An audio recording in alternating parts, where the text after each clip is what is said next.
Good morning, everybody. Before we actually start the agenda, I'd just like to welcome everybody to today's meeting. So thank you for taking the time to come to today's meeting, because hopefully you'll get a chance to all have something to say, which is always most welcome. Introductions will be done later before the actual items begin, but firstly we'll just cover a little bit of housekeeping. The fire alarm. A fire practice is not expected today. Is that right, Christine? Good. If the alarm sounds, if it does sound, can all present leave the building as quickly as possible by way of the nearest exit, which is over there.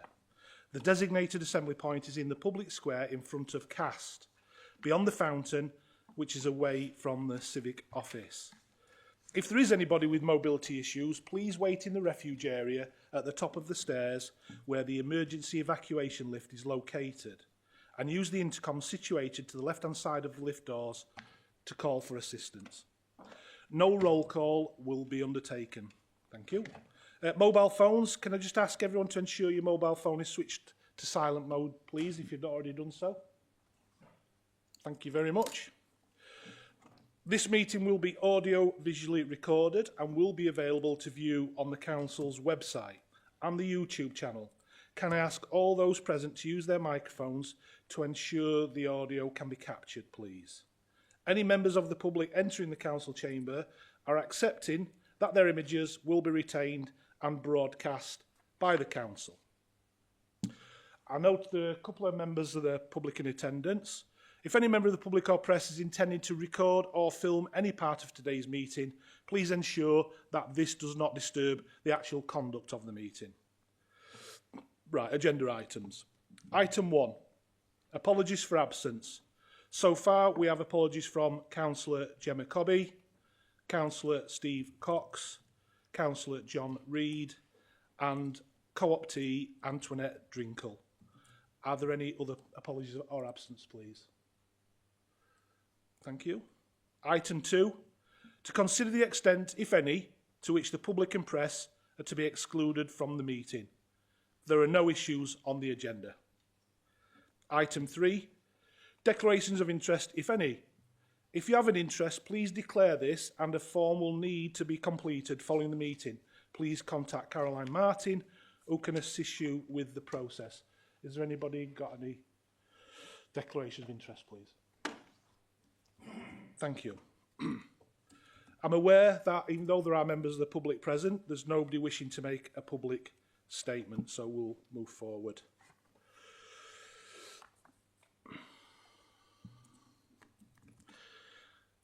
That's it. Right, item 5. We're just going to cover some minutes from previous meetings. Item 5, minutes from the meeting of the Ovian Scrutiny Management Committee held on the 3rd of November 2025, 21st of November 2025 and the 11th of December 2025. And those are pages 1 to 30. Can the members of the committee agree that those minutes are accurate, a true and accurate record? Thank you. And seconded? Thank you, Frank and Maria. Right, before I introduce the first item, because many of the members of OSMC only came on the council in May, and I only became chair of the committee in October, I just want to read the chair's statement, because it is such an important issue, the budget. I just want to, and it'll encompass everything that we've gone through till we got to this point. So thank you, members. This committee's role today is to provide robust, constructive and evidence-based scrutiny of the Mayor's of the corporate plan and the Mayor's draft budget proposals, in line with the Council's budget and policy framework, the Council's constitution and recognised national best practice for overview and scrutiny. Overview and scrutiny is not here to produce an alternative budget, nor to undertake line-by-line rewriting of proposals. Equally, our role is not to endorse, support or oppose the Mayor's budget. Our responsibility is to test the assumptions on which the budget is built, examine the realism and deliverability of proposed savings, assess financial and service risk, and ensure that the voices and needs of Doncaster's residents have been properly considered within the proposals.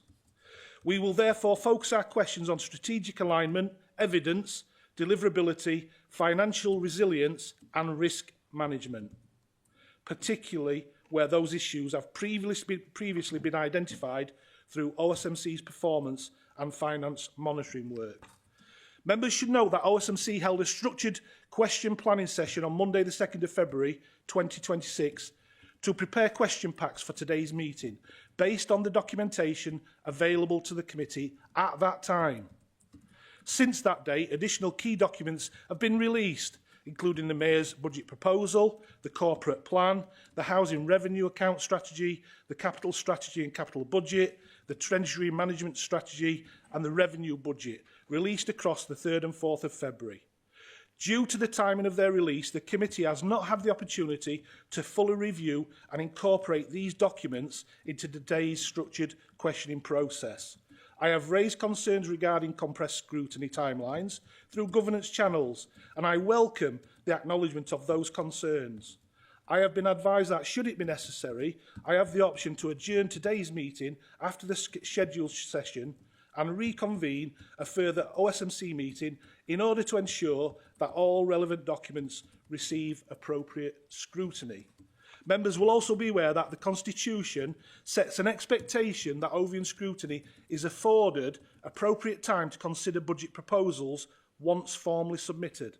Whilst we recognise the pressures created by the timing of the final local government finance settlement and the need to maintain the Council's statutory budget timetable, including Cabinet consideration on the 11th of February and full Council on the 26th of February, it is important that scrutiny is meaningful, evidence-based and not purely procedural. Effective scrutiny requires sufficient time to properly test evidence, and it is my responsibility as Chair to ensure this committee can discharge that duty properly. This committee will therefore be firm, fair and proportionate in its challenge, and its conclusions will be reported transparently to the Mayor ahead of full Council.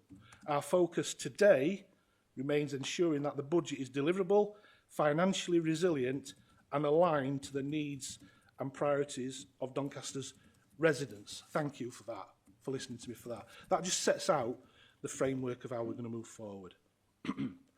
Right, so item 6, Corporate Plan 2026-2027. Members, we will now move to the Draft Corporate Plan 26-27.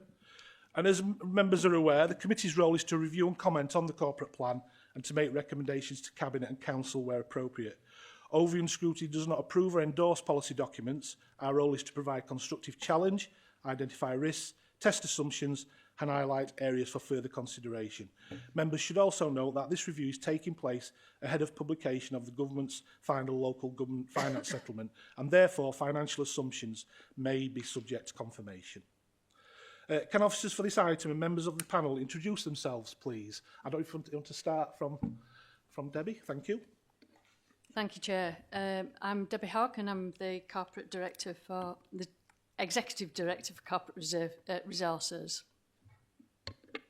Good morning. My name is Faye Tyers. I'm the Service Director for Finance and Technology and the Council's Statutory Section 151 Officer. Morning, I'm Phil Holmes. I'm the Executive Director for Adults, Wellbeing and Culture. Morning, I'm Rachel Leslie. I'm Director of Public Health.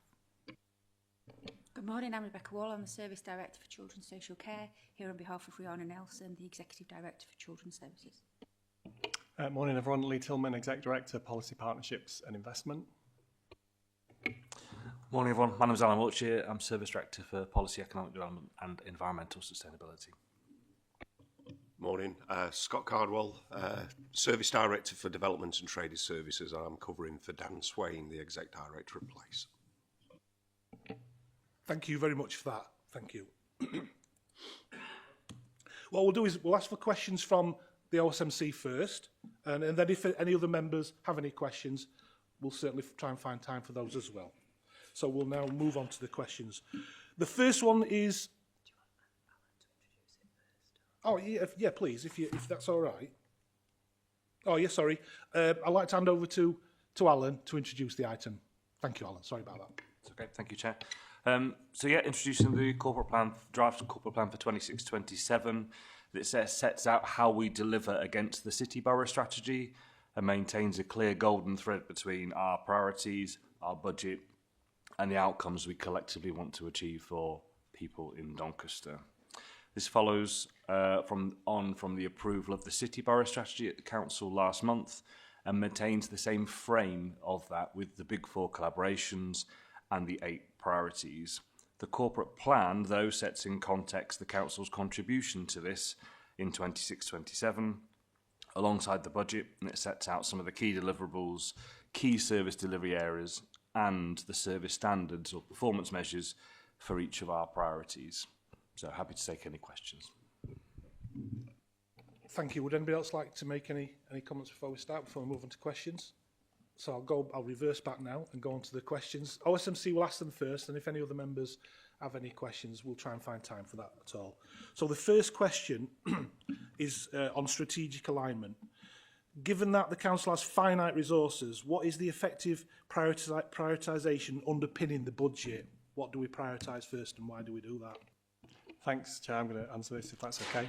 So we've got a well-trodden process that we go through each year as we produce the corporate plan, which involves each of the directorate leadership teams looking at the priorities that are set for Doncaster, as Alan said, through the City Borough Strategy, and then making an assessment of what would be prioritised for the year that the council will contribute to that. So each directorate leadership team goes through that process, identifies the priorities that they want to elevate and focus on for the next year. They're then included in the corporate plan, and again, as Alan said, that process is aligned with the budget setting process to make sure that in the totality of resources that we have as a council, the things that we put in the corporate plan, we have the resources to achieve. Now, obviously, things do change, circumstances change over the year, and obviously we've got a volatile environment that we're operating in as a council, both nationally and internationally. So those things might change through the year. There might be things that we need to prioritise more. There might be new requirements on us. There might be circumstances that change during the year. So our performance management framework allows us to change that. And obviously we would reflect that those updates and any changes within the quarterly performance and finance report that obviously is published and brought to scrutiny for assessment. So it's obviously quite a dynamic situation. So that's really how we operate. And in terms of how that's then translated through the organisation, each part of the council then produces a service plan which summarises its own contribution to what the council is trying to achieve in the corporate plan. And then that's then aligned to individual performance appraisals that everyone has across the organisation to show how their individual objectives is contributing to what the team is doing, the directorate is doing, and therefore the council. And as a supplementary, would it be right in thinking that probably the individual service directors think their priorities should be number one? Do you know what I mean? I think everyone would think like that, wouldn't they? They'd like it to be top of the list. Who has the final say in who actually prioritises them in a certain order that then allows delivering those outcomes? Because somebody's got to make that decision on how that list sits, surely, because you might not be able to achieve everything unless you organised it. Who organises that priority list, please? So I think probably fair to say that we don't sort of have a pecking order, if that makes sense, in terms of 1, 2, 3, 4, 5, because the things that we have to do as an organisation like ours and the complexity and breadth of it, we've got everything from children's social care, adult social care, planning, roads maintenance. So we've obviously got such a breadth of activity to say one thing is more important than the other is very, very difficult to do. But that said, what we then have to do in the context of each directorate and each portfolio of services is think about what are the key deliverables and the key areas of focus in a year within their existing resources that we have. Because as we know and has happened in the last 12 months, new things are given to us to do, or new funding streams are launched that we then have to respond to, new requirements are launched that we have to respond to, and the environment around us is changing. So we have to kind of keep that dynamic and ongoing process. But what we put in the corporate plan are and the service standards and the measures by which we judge success are within the resource envelope that we have. And of course, we would all like to have more resources to be able to deliver on the challenges and the pressures that we've got and the expectations that are on us, but we try and balance the priorities in the corporate plan with the available resources that we have at our disposal. I think Lee's described it really well. But just to, we're an experienced leadership team, and we haven't got a sense of trying to selfishly get more resources for ourselves. So, for example, if there isn't sufficient investment in Doncaster's place, in Doncaster's infrastructure around, say, roads, around people being able to get out and about in terms of green spaces, then Doncaster people will be less happy. Older people, disabled people will be able to get out and about less. And adult social care, which is part of my responsibility, will suffer. So none of us have an interest in being selfish. We've all got an interest in looking at Doncaster as a whole, and then we work as a leadership team to manage priorities within that in the way Lee's described. And if we argue, we have a boss. So that sorts that out. I was going to build on that type of theme because it's an art, not a science. We understand the framework we're operating in. We understand all those complexities we've talked about in terms of all the legislative requirements we've got to deliver on. And largely, so it's not just about academic words. So the plan might be considered as it's just a plan, but it needs quantification, and that's articulated through the other part that we'll be talking about later in the agenda. And then it's about synthesising all of that together, because it might be that something's a priority but it's a low level of resource, or it's a key priority but it's got more resources. So it's just about understanding the totality and about synthesising that. And as Phil says, there is some rub. There's got to be some rub, because inevitably we are living within a challenging financial environment, and therefore we do need to think about these carefully. And we take soundings from a lot of stakeholders as part of that as well. So Lee talked about public engagement, and Phil's just talked about the people who are accessing service delivery, but you also shape it. So it is a very complex, and it is a bit like that piece of grit in the oyster that you actually hopefully get a pearl, and that's what is the manifestation in terms of service delivery. It's a formulation of all those things coming together. Thank you. Next question will be Maria. Oh, sorry, Jane. As things change throughout the year, and you say the funding streams sometimes come in, what sort of leeway do you have for moving the budget around to as things change throughout the year? Sorry, okay, Chair, answering that. So in terms of new resources, they come in many guises, and sometimes they're quite prescriptive and sometimes they've got more flexibility. And we will present those through, if they're of a key decision, we will report on those specifically, because under the Council's constitution, the FPRs, we'll need to report to those charged with governance about those resources and to receive that funding. So that will be netted off in that particular way. If it's something under other thresholds, then it might be that we can deal with it as officers through the Council Constitution and decision-making processes. If it's around a formulation of new policy, and that's something it's expected to be delivered within the existing resources, then it will be for the executive director under the scheme of delegation, the framework that they have, to consider that the resources that are available to us. The first thing that we, from a resource management point of view, would be about, can you do this within the existing resources if it's not external funding coming in? And the environment, that ability to move within the budget that's allocated within each exec director's portfolio, they would need to live with that. And then through the quarterly performance report, we're reporting on that through the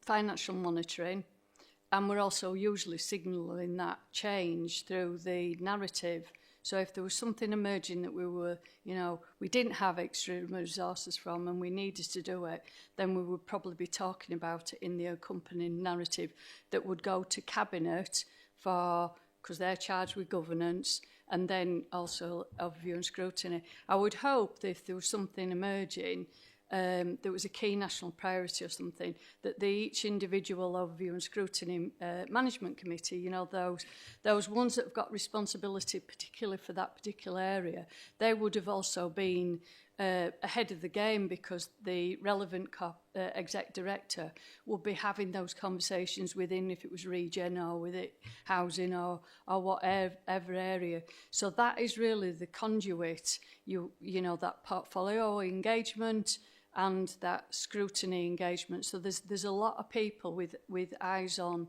I'm hoping you're all sort of doing that horizon scanning as well, as you know, as part of your briefs. So that would be the mechanism where things would come in and get reported on. There's very few times where if it's a key priority that you're going to be caught unawares. So there's lots of baby steps and ways of finding out about things. Hopefully that's what you're looking for. Can you just tell everyone what FPRs are, please? Financial procedure rules. Thank you. Maria, when you come to ask after you've asked the question, if you want to ask a supplementary, please pop your finger up for me so I can allow you to do that. Is that all right? And if people can do that, if members can do that before you go on to the second question, because obviously I need to keep an eye on time and things like that. Thanks, Maria. Over to you. Thank you, Chair. What elements of this plan will be scaled back first if the final settlement is worse than what we assume? Hi. So I think Lee, Phil and Debbie have done a pretty good job of answering this question already, in terms of if something happens, whether that's a change, whether that's a policy change, there is processes in place to look at that, address that, and Debbie's just described that quite eloquently in terms of what would happen. The only thing I'd probably add to the whole conversation we've just had as part of the previous question is there's also something we have as part of our service standards, our performance measures, is we have target setting, and that needs to be linked to the resources that we have and making sure that that's appropriate. Setting inappropriate targets or stretching targets without the resources doesn't do anyone any favours. So the only thing I would add to the previous answers is that where we have that situation, good target setting linked to resources is really important. And if that does change, then the targets or an assessment of the services needs to do the same. So that's the only addition I would add to that previous question, which I think dealt with that. Thank you. Thank you, Chair. If I just come in as well in terms of the final settlement and what changes we might expect. So, Councillor Hollingworth, the final settlement is not expected to go down compared to the provisional settlement. It's mainly a check, really, in terms of that the calculations were correct. There may be some changes because they have been muted in terms of whether they change the population, numbers in the formula. So there may be some changes, but it's not. It shouldn't be significant. They're also looking at whether there's been a lot of lobbying in terms of whether there's some further funding that might be included in the final settlement as well. So there's always, I think, as it answered in terms of that first question, there's always going to be changes, but I think in terms of the final settlement, it shouldn't be an initial steer. Thank you. I'll ask question 3. Reopening the airport is the number one priority. What are the financial and service consequences if spring 2026 is not achieved, please? I'll pick that up, if that's okay. The spring 26, I think we've updated that, and what's set out in the corporate plan talks about our airspace. So the target for what we're achieving this year is largely about the mobilising Fly Doncaster, the necessary underpinning arrangements that support that, the appointment of key personnel to take that leadership team forward, and engaging with the necessary arrangements as part of the airspace. We're progressing with conversations about commercial flights.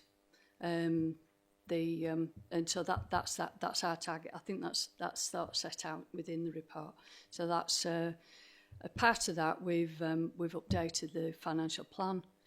That financial plan was the subject of the report that went through the scrutiny process in November, and that financial plan also underpinned the report that went to full council in relation to the borrowing. So all of those prerequisites have been considered and formulated as part of that, but that's largely that 26. Well, I've just given you an outline of what we anticipate happening in 26. Thank you. Councillor Booth. Deliverability. The plan contains delivery commitments across all 6 Doncaster priorities. Which 3 carry the greatest risk of under-delivery within the current budget envelope? Okay, so it's really tricky to identify just the 3, and the first thing I'd say is probably a lot of actions and activity we have here are interrelated.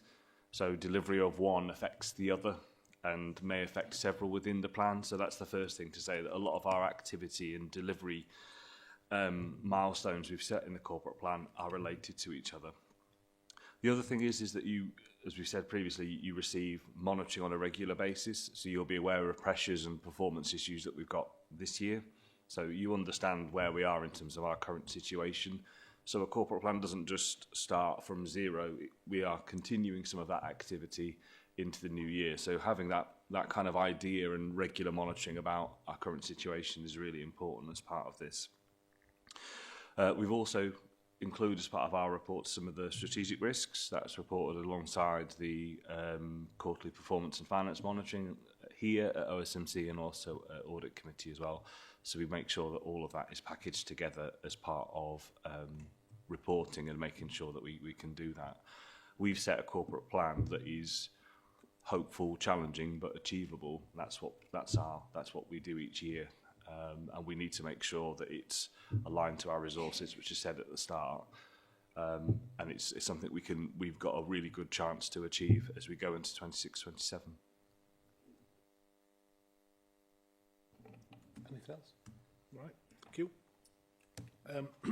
Question 5, workforce capacity.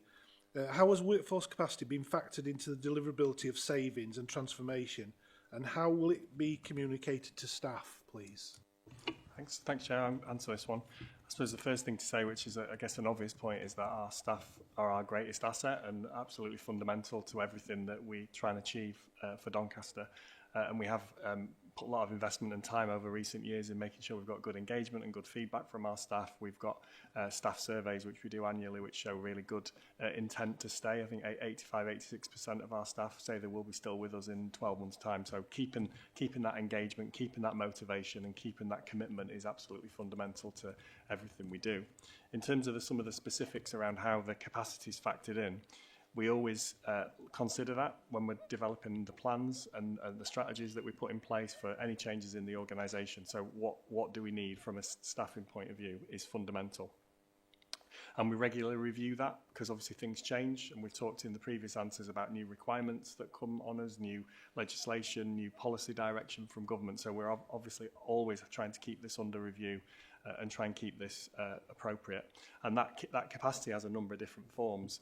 There's new skills that we need to build for staff, the experience that we need, the sheer numbers and volume of support that we need for some of the work, which is obviously quite extensive and complex. So that's a constant factor and something that we constantly keep under review.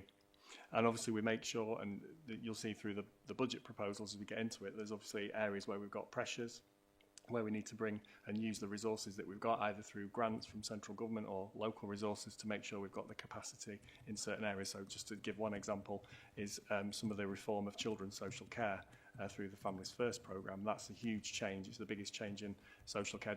Rebecca doesn't need me to say this, but the biggest change in social care in probably a generation. And that's requiring lots of resources and capacities to support that change, and some of that resources coming directly from central government to help us. So that's a good example how we try to right size the resources and use the resources we've got to provide the capacity that we have.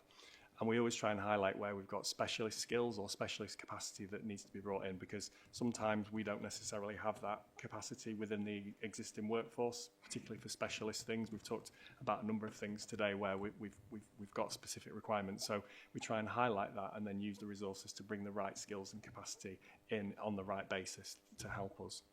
And the question, I think, around communication is absolutely fundamental as well, because there's a lot happening. There's a lot of expectation, I think, on the workforce.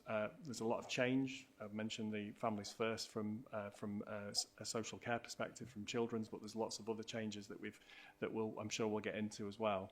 And we have to try and appropriately pace the change that we implement across the council and make sure that we don't burn our staff out, and we make sure that they've got the appropriate capacity and support to make that change. And that's our job collectively to understand that, because we have some of our collective resources and capacity that's worked across the council. So we need to make sure that we constantly listen to and take account of how it's feeling for staff. One of the things that's come through really strongly in our staff survey is collaboration, and the teams want to collaborate more, our workforce wants to collaborate more, and there's very few things that we deliver as a council that is just one service area on its own can do. So that's increasingly something that we're conscious of as a leadership team, and want to keep helping to create the conditions for our teams to work together, to develop the skills, to develop the capacity, and you know, hopefully have fun and have a good time at work, because it's not much fun coming to work if you're not passionate and you're not enjoying yourself. So our job is to create the conditions for our staff to give the best and perform at their best. Thank you, Lee. Thank you. That concludes the questions from the actual OSMC. Do any other members in the room wish to ask any questions on the corporate plan before I move on to recommendations? No, thank you. So what I'm doing is I'm minded now to propose that from the report recommendations, the committee is asked to. First of all, note strategic context. The committee notes that the content of the draft corporate plan 2026-27 has been informed by the refresh of the City Borough strategy, Doncaster Delivering Together. That regarding view and comment, the committee confirms that it has reviewed and discussed the content of the draft corporate plan 2026-27 and has identified observations and recommendations to inform cabinet consideration. Regarding service standards, the committee notes the proposal to identify appropriate service standard targets following approval of the corporate plan and the council budget, and emphasises the importance of these being subject to performance monitoring and scrutiny oversight. And finally, the committee agrees to submit its observations and recommendations to inform cabinet consideration of the corporate plan on the 11th of February 2026 and full council on the 26th of February 2026. Are these recommendations from the report seconded by a member of the committee, please? Thank you, Maria. Does the committee agree with those recommendations? Thank you very much. I'll now move on to the committee's decision. Can I have a proposer to move the chair be authorised to agree and issue the response letter to the Mayor and Cabinet on behalf of the committee, please?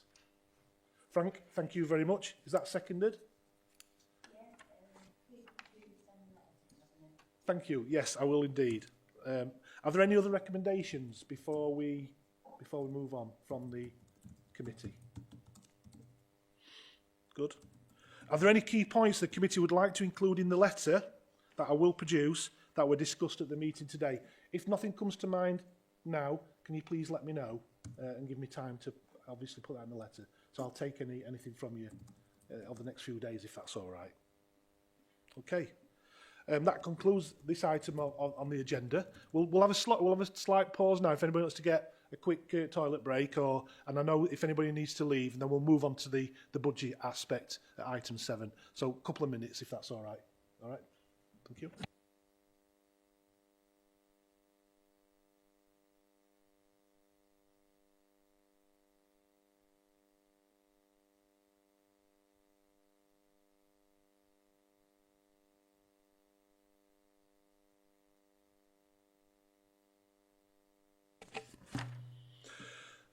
Right, back again.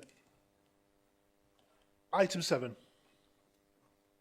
Overview and scrutiny consideration of the Mayor's budget proposals 26-27 to 29-30. Members will now move to consideration of the Mayor's budget proposal 2026 to 29-30.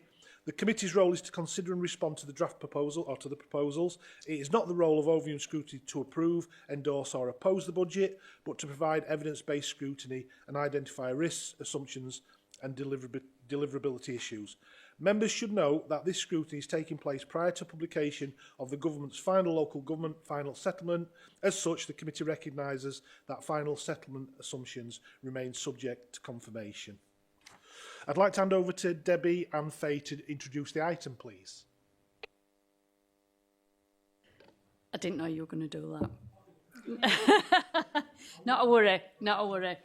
So what you've got in front of you is the multiple parts of the process. We've got the HRA, which sets out the rent setting for 20,000 properties, which St Ledger manage.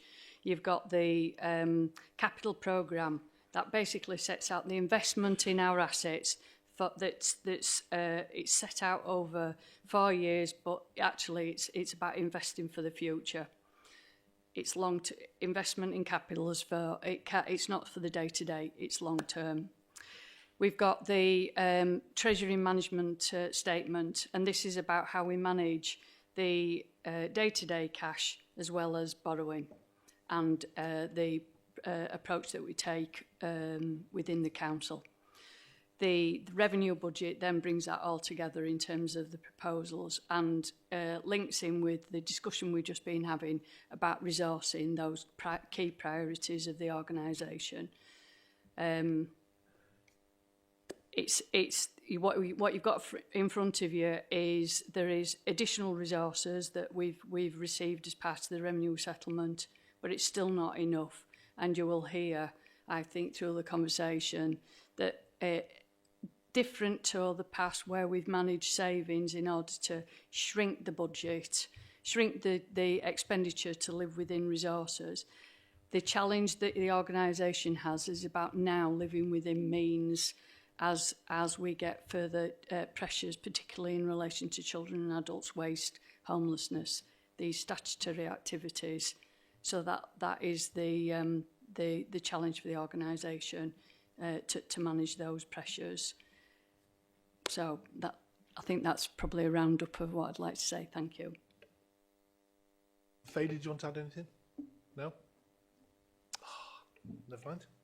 Right, what we'll do then is, once again, questions will come from OSMC first.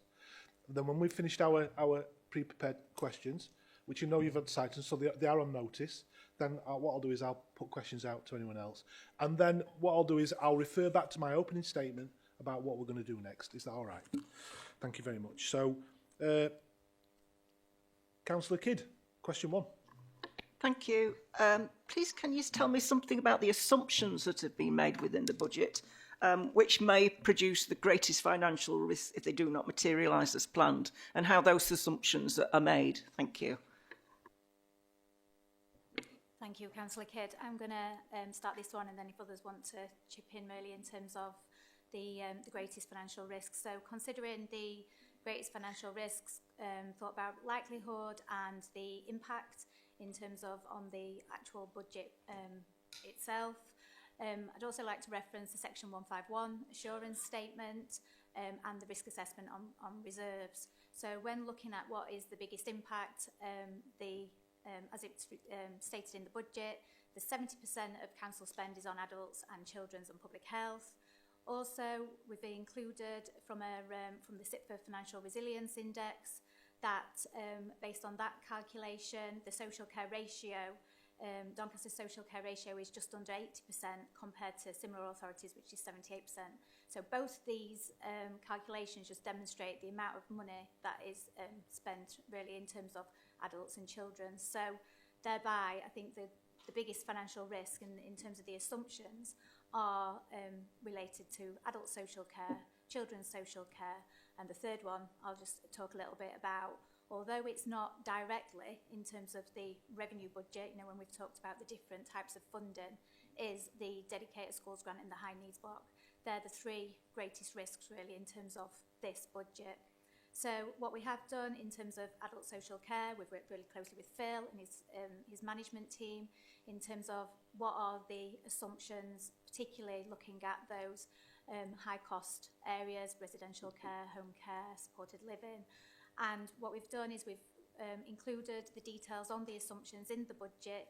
So it's based on the demand, the current demand as at when we're pulling together the proposals. Then we've done projections to the year end, and then what's the projections for 26, 27, 27, 28 onwards, working, like I say, with Phil and the team in terms of those assumptions. So we have looked at supporting 1,775 older people in residential placements, for example. We've looked at what's needed for short term and for supported living, and those assumptions are included in the budget. But that's I suppose one of the greatest financial risk in terms of the assumptions. And we've seen that. We've had lots of discussions as part of OSMC in terms of the monitoring, and we've seen the impact on 25, 26 as well in terms of those pressures, the volatility in terms of those areas. So adult social care. The other one is children's social care pressures, and again we've been working really closely with Rihanna and Rebecca and the management team in terms of what those assumptions are and what we need to include in the budget. So we've been looking at that care ladder in terms of what are the likely, what are the estimated placement numbers, how many out of authority, what's the the assumptions in terms of number of foster placements, and building that together, and then those assumptions feed into the budget. But again, they're high cost. So one out of authority placement can have a big impact on that on the budget, on the monitoring, as we've discussed previously. Also, Lee referenced the transformation as well. So there is money in the budget for transformation, but there's also savings in there as well moving forward. So that transformation process as well. And as I said, the last one is the dedicated schools grant, the high needs block. It's a significant risk due to the amount. The report includes the projected DSG deficit of just under 57 million for 25-26, potentially increased into 118 million. So, like I say, although that's a ring-fence grant, we know the override is in place until March 28. We're waiting for some further information, which we expect to receive in the final settlement in terms of what the proposals are for that deficit. And about the white paper on the reforms as well, because it's not just the cumulative deficit, it's that in-year deficit as well. Currently, detailed in the report as 19 million. So it's not just historic; it's that ongoing future position as well. I think that was Were there others? Yeah, so I don't feel offended that Faye suggested adult social care is one of the biggest risks, because clearly, if you look at current spend patterns, it's logical to think adult social care will be a risk for the council going into next year. When English councils were surveyed in 24-25, 80% were overspent in 24-25. So we'll see what the 25-26 position is. We also know evidence says that deprived areas have understandably higher adult social care costs than less deprived areas. I think Scrutiny, you mentioned, Chair, at the start, how this kind of new Scrutiny administration has kind of bedded in. You've been asking sensible financial questions of adult social care in OSMCs up to now. And I think the calculations that Faye's described, there's nothing in there that diverges from the questions that you've been asking and the responses that I've given on record in previous OSMCs. So we might get into some of it later, but how we work around intensity in adult social care, how we manage demand, and similarly for children's services and other high cost areas. So there's kind of some continuity between where Faye and Debbie and the leadership team have got to around answering the question, but also the challenges and questions we've had from Scrutiny over the last few months.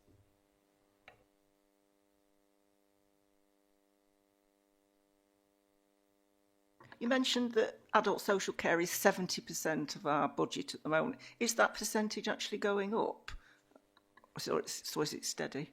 It's not that bad. Adult social care by itself isn't 70%. I'll let Faye come in though. Yeah, adult social care, children's and public health. So when we do that calculation, we look at the gross budget and we look at the gross spend on those areas to then calculate the 70%. We're pulling together all the budgets at the moment and we'll be calculating what it is for 26-27. It has kind of maintained really around the 70% really, yeah, proportionately over the last few years. So we'll, when we do the council report, we'll report what it is for 26-27. It might change by like a couple of percentage or something like that really over the last few years, but it's kind of maintained really in terms of Relativity. yeah, in terms of relative, in terms of compared. And like I said, there's the other calculation that looks at the net, which is reported as part of the resilience index, which that is the 79.8% as well. That was based on 24-25, so. Yeah, thank you. Just one last thing. I know we're now able to forecast the MTFS a lot more accurately, aren't we, because of the increased years we're now getting the settlement over. I know, and unfortunately, I think the riskiest parts of our budget are going the wrong way over that forecast, aren't they? Even past that, what do you see as us be able to draw a line under some of those and get them under control? What are you forecasting for the future, maybe even beyond the MTFS period? When do you think we might be able to get on top of these some of these items? Yep. I don't think we'll ever get on top of them if the answer be truth, because what we've got is a disconnect between the mechanism for funding that and the natural demographic pressures that are emerging. Coming back to the council is funded through a number of sources. The business rates redistribution. So if you, even with a really good growth and a housing development that provides the council tax, the revenue support grant is the third prong of that in terms of the resources, as well as there's a boatload of specific grants which we sort of touched at on that previous conversation about the corporate plan. But those three big funding sources really do not match. The council tax was never intended to fund these type of pressures. It was largely about what we call the universal services, bins, parks, blah, blah, blah, blah, blah. There has been a review of how adult services is funded, and that will get reported on in due course. It's been something that's been around, I'm going to say, 10, 15 years into it in terms of adult services funding. So this is because of the funding sources and the services that we are expected to deliver, this is going to be a forever, as it stands, a forever job. Just to clarify on adult social care, Chair, just so people understand it, we're talking about a national review, Dame Louise Casey's commission, which is going to, I think, hopefully publish some an interim report accountable to the Prime Minister this year, but I think this year's report isn't really about funding. I think 2028 is the year that they're proposing to put something in about funding, which requires cross-party support. And as Debbie's saying, we've all read about it in the papers at least for the last decade and a half, but hopefully it will get cracked this time round. Yes, Sheila, Rebecca? Just coming in from a children's perspective, I think it's really important to highlight, if we look at the number of children that we have in care, when I joined the council 3 years ago, we had over 530 children in care. As I sit here today, we've got below 500, yet we're still in a position. I think it comes down to a little bit in adults, in my world, is demand. And demand and a market force sometimes, particularly in children's. I think adults is a little bit in a better place. Phil and I have conversations about the children that transfer into adult services that are often in highly restrictive settings with lots of care, lots of support. And adults have got a very different approach and ability through their how settings are registered. Ofsted is very restrictive and it requires certain approaches. And we live in an environment where the market, the private market, is driving some of those pressures. So if you look at the budgetary increase that we've had in children's social care, that can literally be down to one child coming into care, and the cost of that placement is quite significant. So we're doing a lot of work to try and reduce the number of children coming in initially. And I think we're a little bit in front of adults because, as you'll know, the Family First reforms that rely on partnership intervening earlier has had a little bit of extra investment, which is reflected in some of the budget. And we're trying to use that to be transformative, but based on what we know works, to try and stem the demand for children's social care in the future. But that isn't a culture that you can change overnight. So it's strong, steady, deliver, reduce.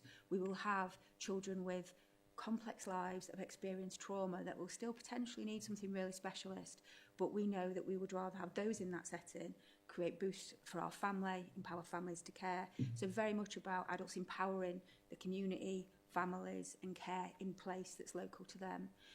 DSG also, with DSG we are literally trying to reduce the overspend, and again we're expecting the white paper imminently to come and just help us have that discussion about how do we turn this round. And I think it will take, again, another cultural change around schools playing a pivotal role, and again about inclusion in community, not relying always on a specialist, that being much rarer. So we just need to see how we manage some of that impact over the years, but also recognise, I think, that there are big reviews that are happening with expectation, but I think we're in a strong place to deliver as a leadership team, used to managing a budget, and being able to go, what is the art of the possible, what works? And I think that's what we do. We try to use what works again and again, but it's slow and steady reduction and recognising where we still have challenges around need. I think, yeah, Faye.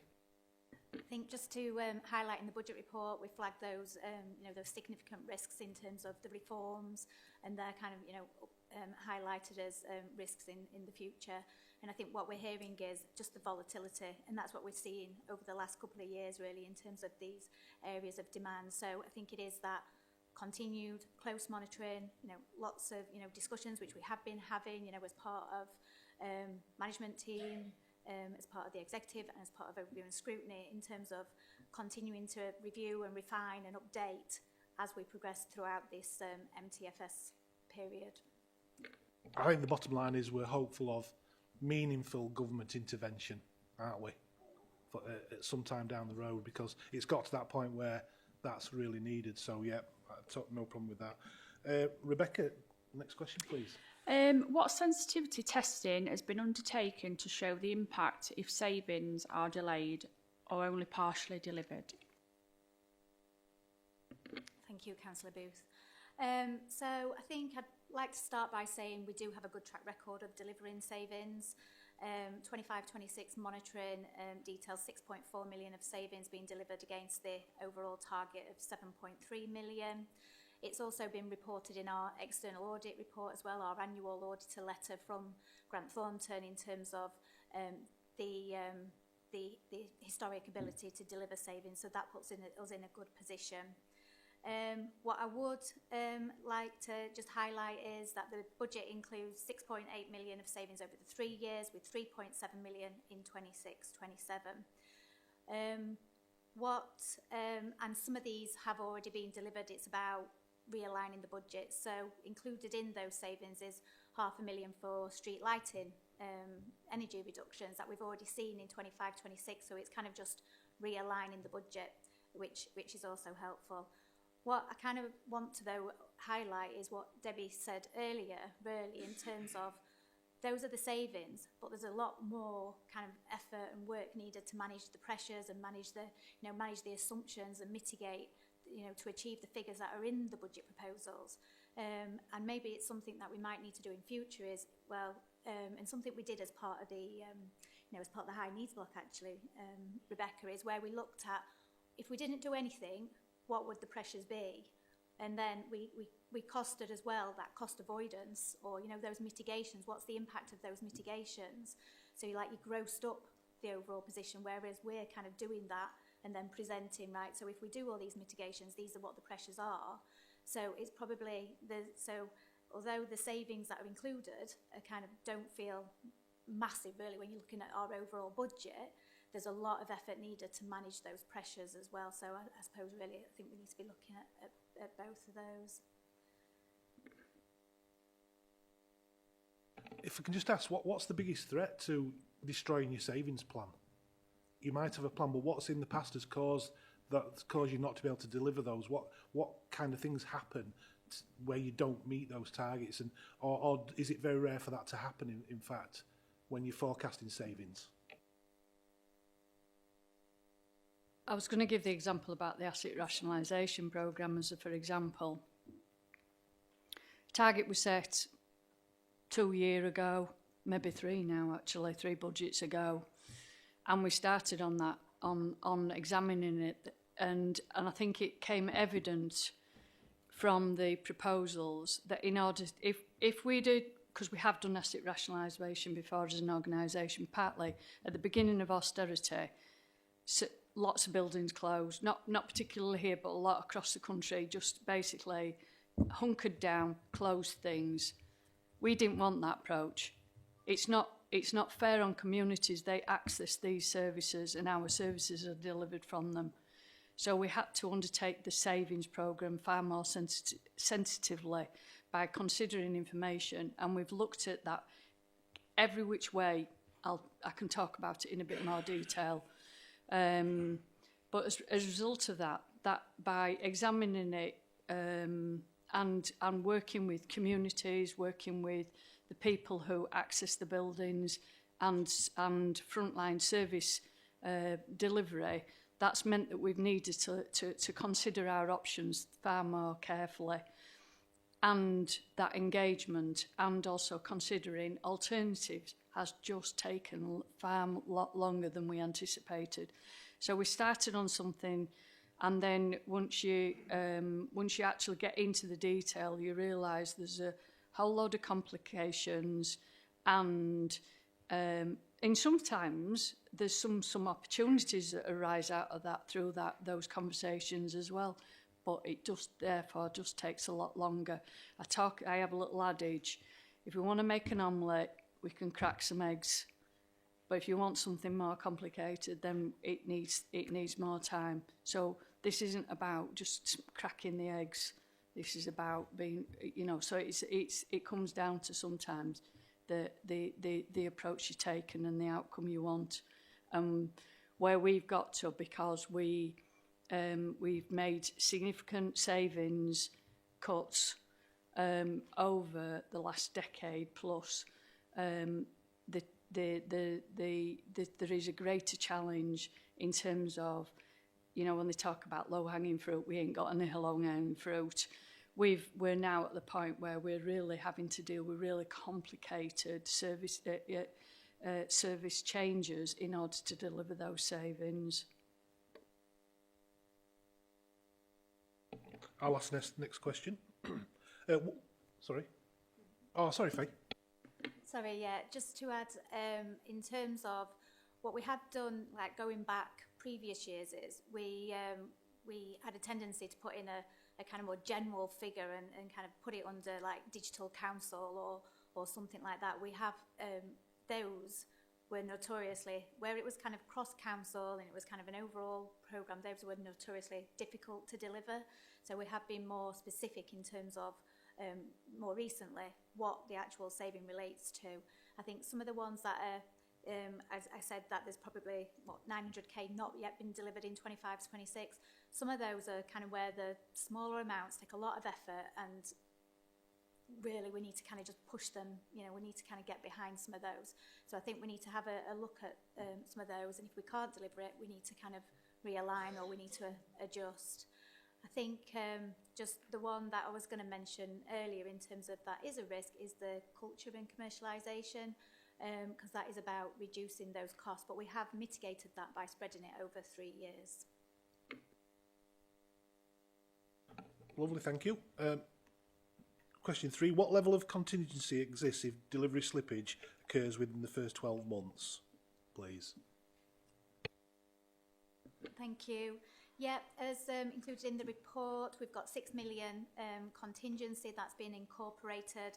and that has been a strategy really in terms of ensuring we do have some contingency in there. There is, I think actually you talked about assumptions before. We have got an assumption in for the pay award, so we don't know what that is going to be, and obviously due to number of staff, 1% makes quite a big difference. So we have incorporated 3.5% in there, but we don't know what that might be. So we've done a lot of work in terms of estimating inflation, estimating the pressures, but yeah, we've got 6 million currently identified in the report. We are still doing final checks and just doing final updates really in terms of preparing the actual council budget report.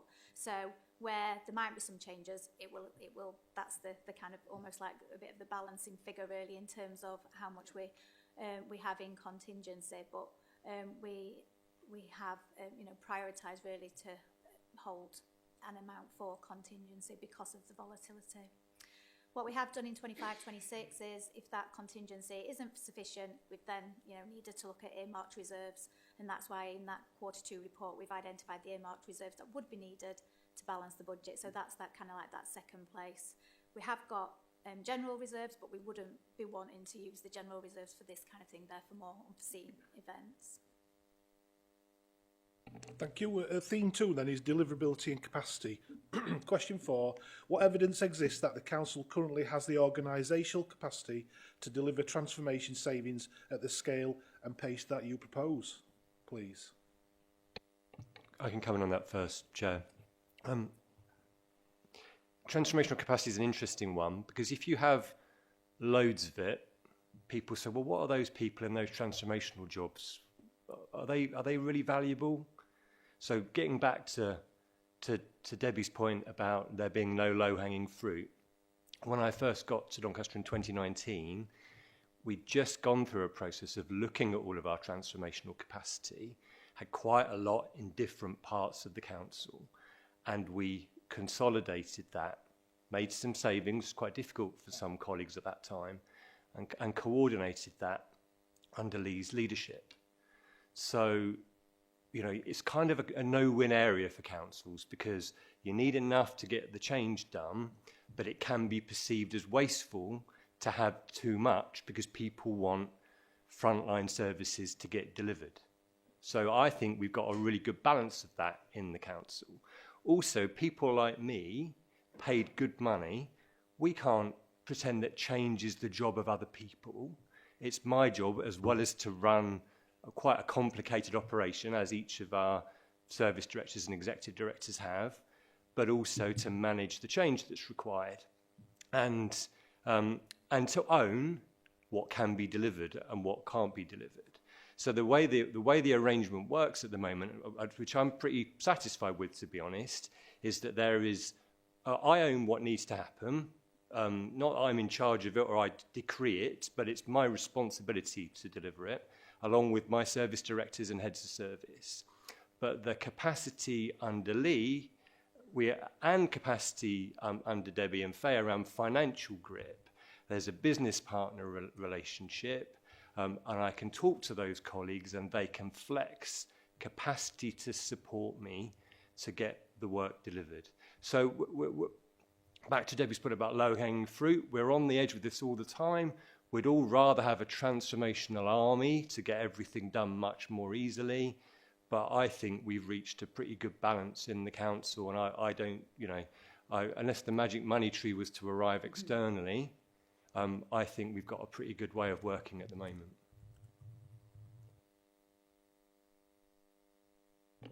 So I am going to flag that Children's have invested a little bit in strategic leadership to help us with transformation, but that is principally because there's an expectation with some of the budget that we've got from the DFE in relation to how we spend that budget. There's an element of it's about transformation, but it's time limited. So what we've done is we've linked with partners, we've brought in some multi-agency staff that can help us in that space, and we recognise the scale and pace of change that we have over the next 2 to 3 years.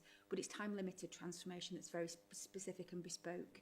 We have had some short-term transformation capacity in relation to our SEND agenda, obviously, given the pressures and the overspend, and there's some discussion about whether we continue that following a recent LGA peer review, just because it was recognised that the amount of settings that we need to create, and that we can't all create those, we're very often reliant on schools engaging with us, and then managing the complexity of creating settings, its physical sufficiency. That is something that we are looking at and exploring. But I think echoing in some ways the ethos that Phil has highlighted, which is it's our day-to-day business. There's nothing that we don't do that isn't thinking a bit about forecasting forward. This is how we manage the pressures. This is how I manage my budget. This is how we manage the budget of children and young people's services. So we're looking at very short intervention and often not paying for interim external agency. We're growing capacity within our own services, so using our service expertise, our partnership expertise, because all of the stuff that I particularly need to deliver and Phil does is also really reliant on our partners. We can't do this as a single council entity. Everything we do in the area of change and transformation around adults and children is about working with partnerships. So that's how we've tried to invest a little bit, short-term, time limited, being really explicit and tying it up with our KPIs. Thank you. Question 5, Councillor Jackson.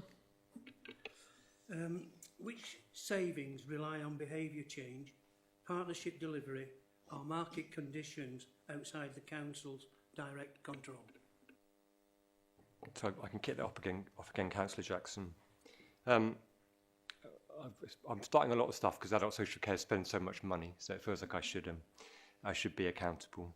I'll draw you to the distinction that Faye made between savings and pressures, and also the comment that Faye made about the vast majority of our savings having been delivered, and I expect absolutely the same to happen this year. So we don't sign up to savings proposals where we think secretly, well, someone else is going to have to do loads to make this happen because I haven't got control over it.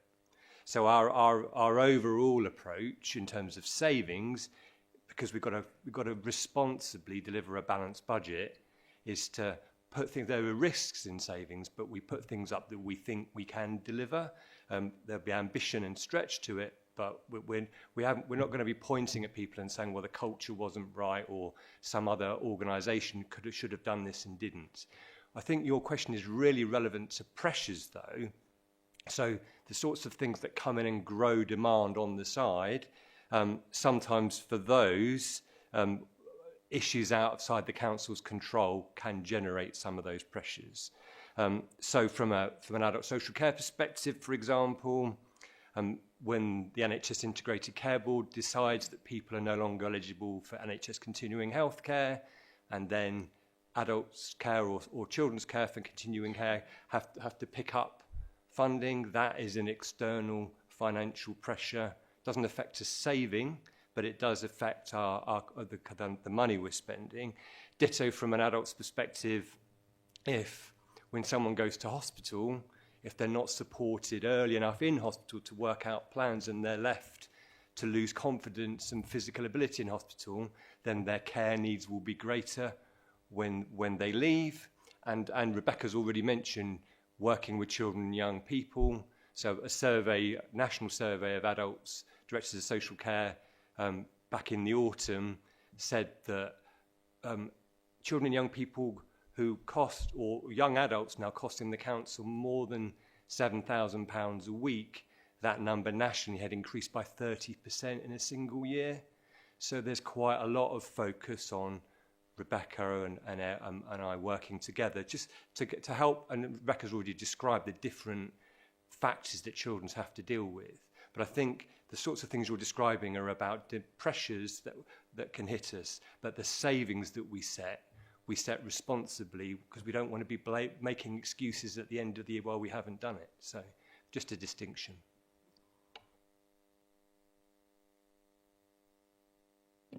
I think I can kind of echo as well that at the minute, because we're expecting a lot of change, just a really keen example of Children's Wellbeing Act being in the House of Lords. So some pushback from the House of Lords about the multi-agency child protection teams.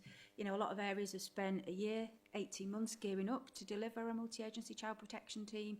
The ongoing debate about whether that will land into statute or won't, and it creates uncertainty. So what we're trying to do is work really closely with the DFE so that we know the changes that are coming over the hill and how that aligns with Doncaster values and ambition. So we are expecting a white paper on Send, but we think that we've picked out the right things, which are creating that, you know, additional resource connected to schools. Our ambition is to create a number of places over the next year, 18 months, that actually follow on that ambition from the SEMH hubs that we've already developed, trialled and tested. So again, let's do more of what we do well that creates an inclusion approach for children local to their school. But it is about us reading what the steer of government intent, what that policy and legislation then looks like. So delays on that can sometimes make people feel nervous about gaining and moving and working through with momentum. I can't underestimate, I think we've got amazing ICB colleagues, but the pressure that their functional realignment and costs have had has been really significant, and there's lots of ambition for us to move forward and look at different ways of resourcing some of our very reactive response sometimes to high need, but that takes again a partnership pooling of budgets approach, which is my dream ambition, and used to happen a little bit more before CHC, certainly in children's, but that again takes a real cultural shift nationally as well as locally. So trying to look at how we manage some of those. The government is keen as well, particularly around children's, to some of the new legislation very much promotes making private providers accountable for what they charge and their profits. Adults do this really well in terms of making that visible and accountable to providers. Children's have a journey to go on to catch up. But if some of those things and levers are in place, that means that we can continue to get best value for the Doncaster pound in relation to children, which means we're getting the best quality outcomes at a fair price. So that's some of the things that we're particularly working on and using our influence to be able to lever nationally, regionally, and at a government level. Thank you. It's not a question, this, but I don't think it'd be too much to ask while you're all here. Is when the results, when the white paper's presented to everyone, we can see it publicly. It'd be nice for the committee to have a session on that and have it interpreted for us. Would that be something we could do? Right. Thank you very much. Thank you. Councillor Kidd, question 6. I think question 6 has actually been covered, so if it's okay, Chair, I'll go on to question 7. Will the proposed rent increase of 4.8% be adequate to cover the budget pressures on the housing revenue account? If not, what St Leger service areas are likely to be affected? Thank you. Chair, I'll take that if it's okay. Dan's given his apologies. He's really not well, so we all wish him speedy recovery. Okay, so what you've got in front of you in terms of the HRA is a balanced budget.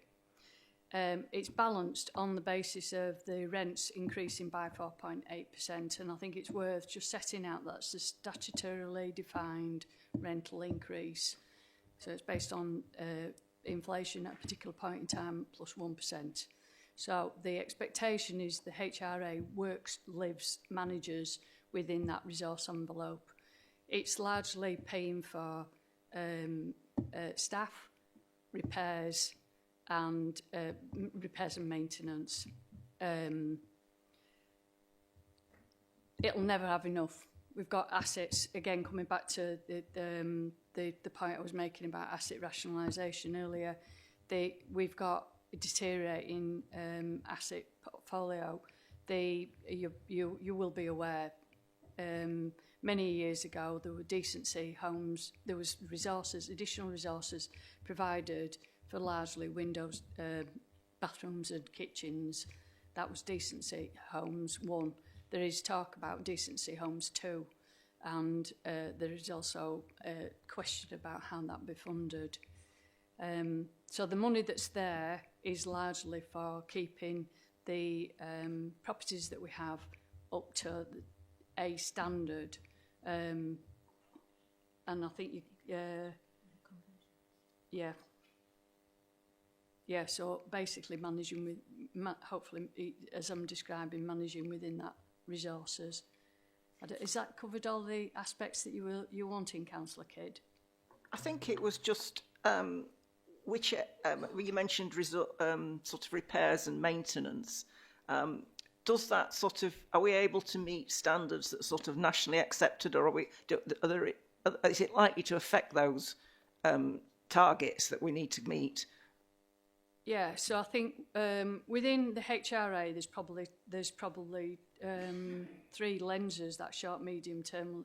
You've got repairs that tenants will raise, and they're absolutely, the thing that where the money needs to go in the first instance. There's looking to a little bit longer horizon in terms of the team will set out as part of the condition surveys that are undertaken a more cyclical replacement. So that's the short, that's that medium term, and then there's a longer term horizon based on the condition survey. But does that 4.8% meet all of that? Then I'd probably say the answer is no. It absolutely deals with the here and now in terms of if somebody's boiler busts, and it does deal with the programme that they've set out. But as for it providing the longer term, so there is an expectation, as for example, about becoming carbon zero. We had an estimate undertaken, and I think we said it was something that was short £400 million.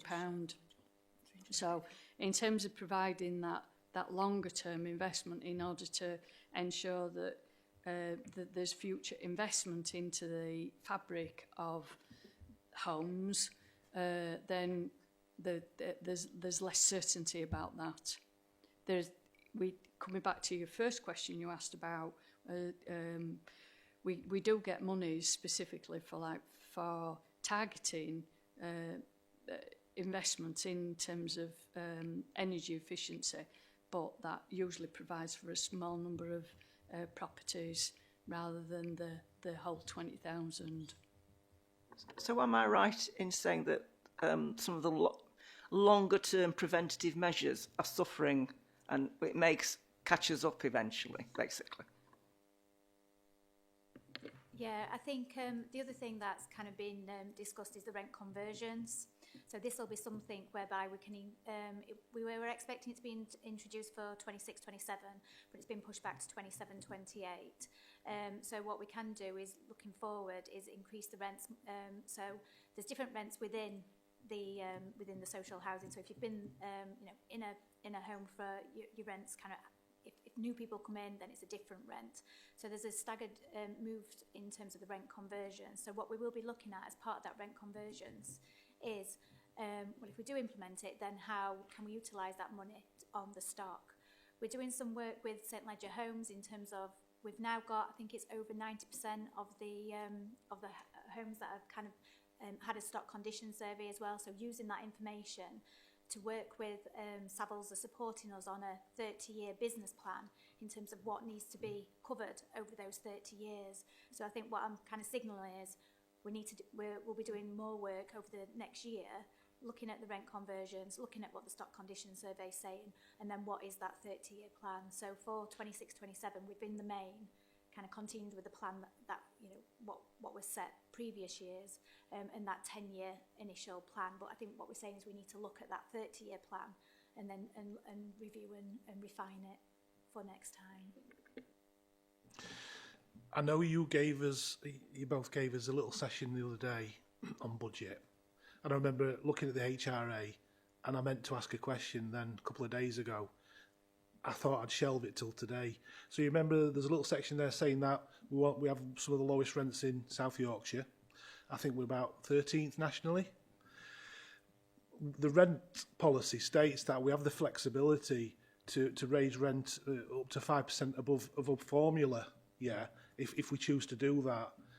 But we haven't chosen to do that. Can you just explain why not?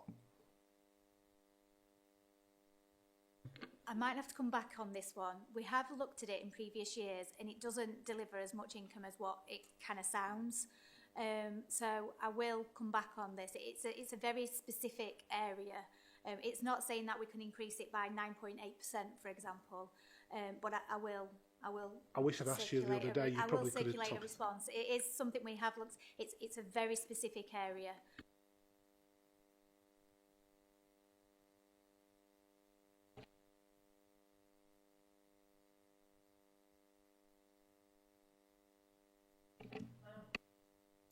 Excuse me, going back to the adult social care budget, we're funding preventative measures that, you know, early intervention, hope people's conditions don't escalate. Are we able to sort of assess in financial terms that we're getting value for money for those measures? Are we able to prove it, measure it? Are we actually spending enough? Thank you. Yeah, so if I kind of kick that off, the preventative funding that we have and the preventative services we have are in Lee's area. So I'll hand over to Lee in a minute. But I suppose as the Director of Adult Social Care, maybe I'm a customer of the preventative support that there is in the council. First thing to do maybe is see the wood for the trees and see how we compare with others. So if we compare this council with other councils with similar socio-economic kind of backgrounds, so locally Wakefield, Barnsley, Rotherham, North Links, and slightly further afield, kind of like other councils in the northwest and so on. The number of people that we support by adult social care, I suppose you'd say our prevention was slightly better than the average. If we're defining prevention as helping people not need adult social care. So even though we're a pretty deprived area and there's lots of demand in our communities, when we kind of benchmark our numbers, we're slightly better than average. What I would feel a bit wary about, and probably what most of us would feel a bit wary about, is trying to put the shutters up to deny more and more people access to adult social care, because we know that Doncaster people don't ask for much. They're not, they're not demanding. We want adult social care to be there for when they need it.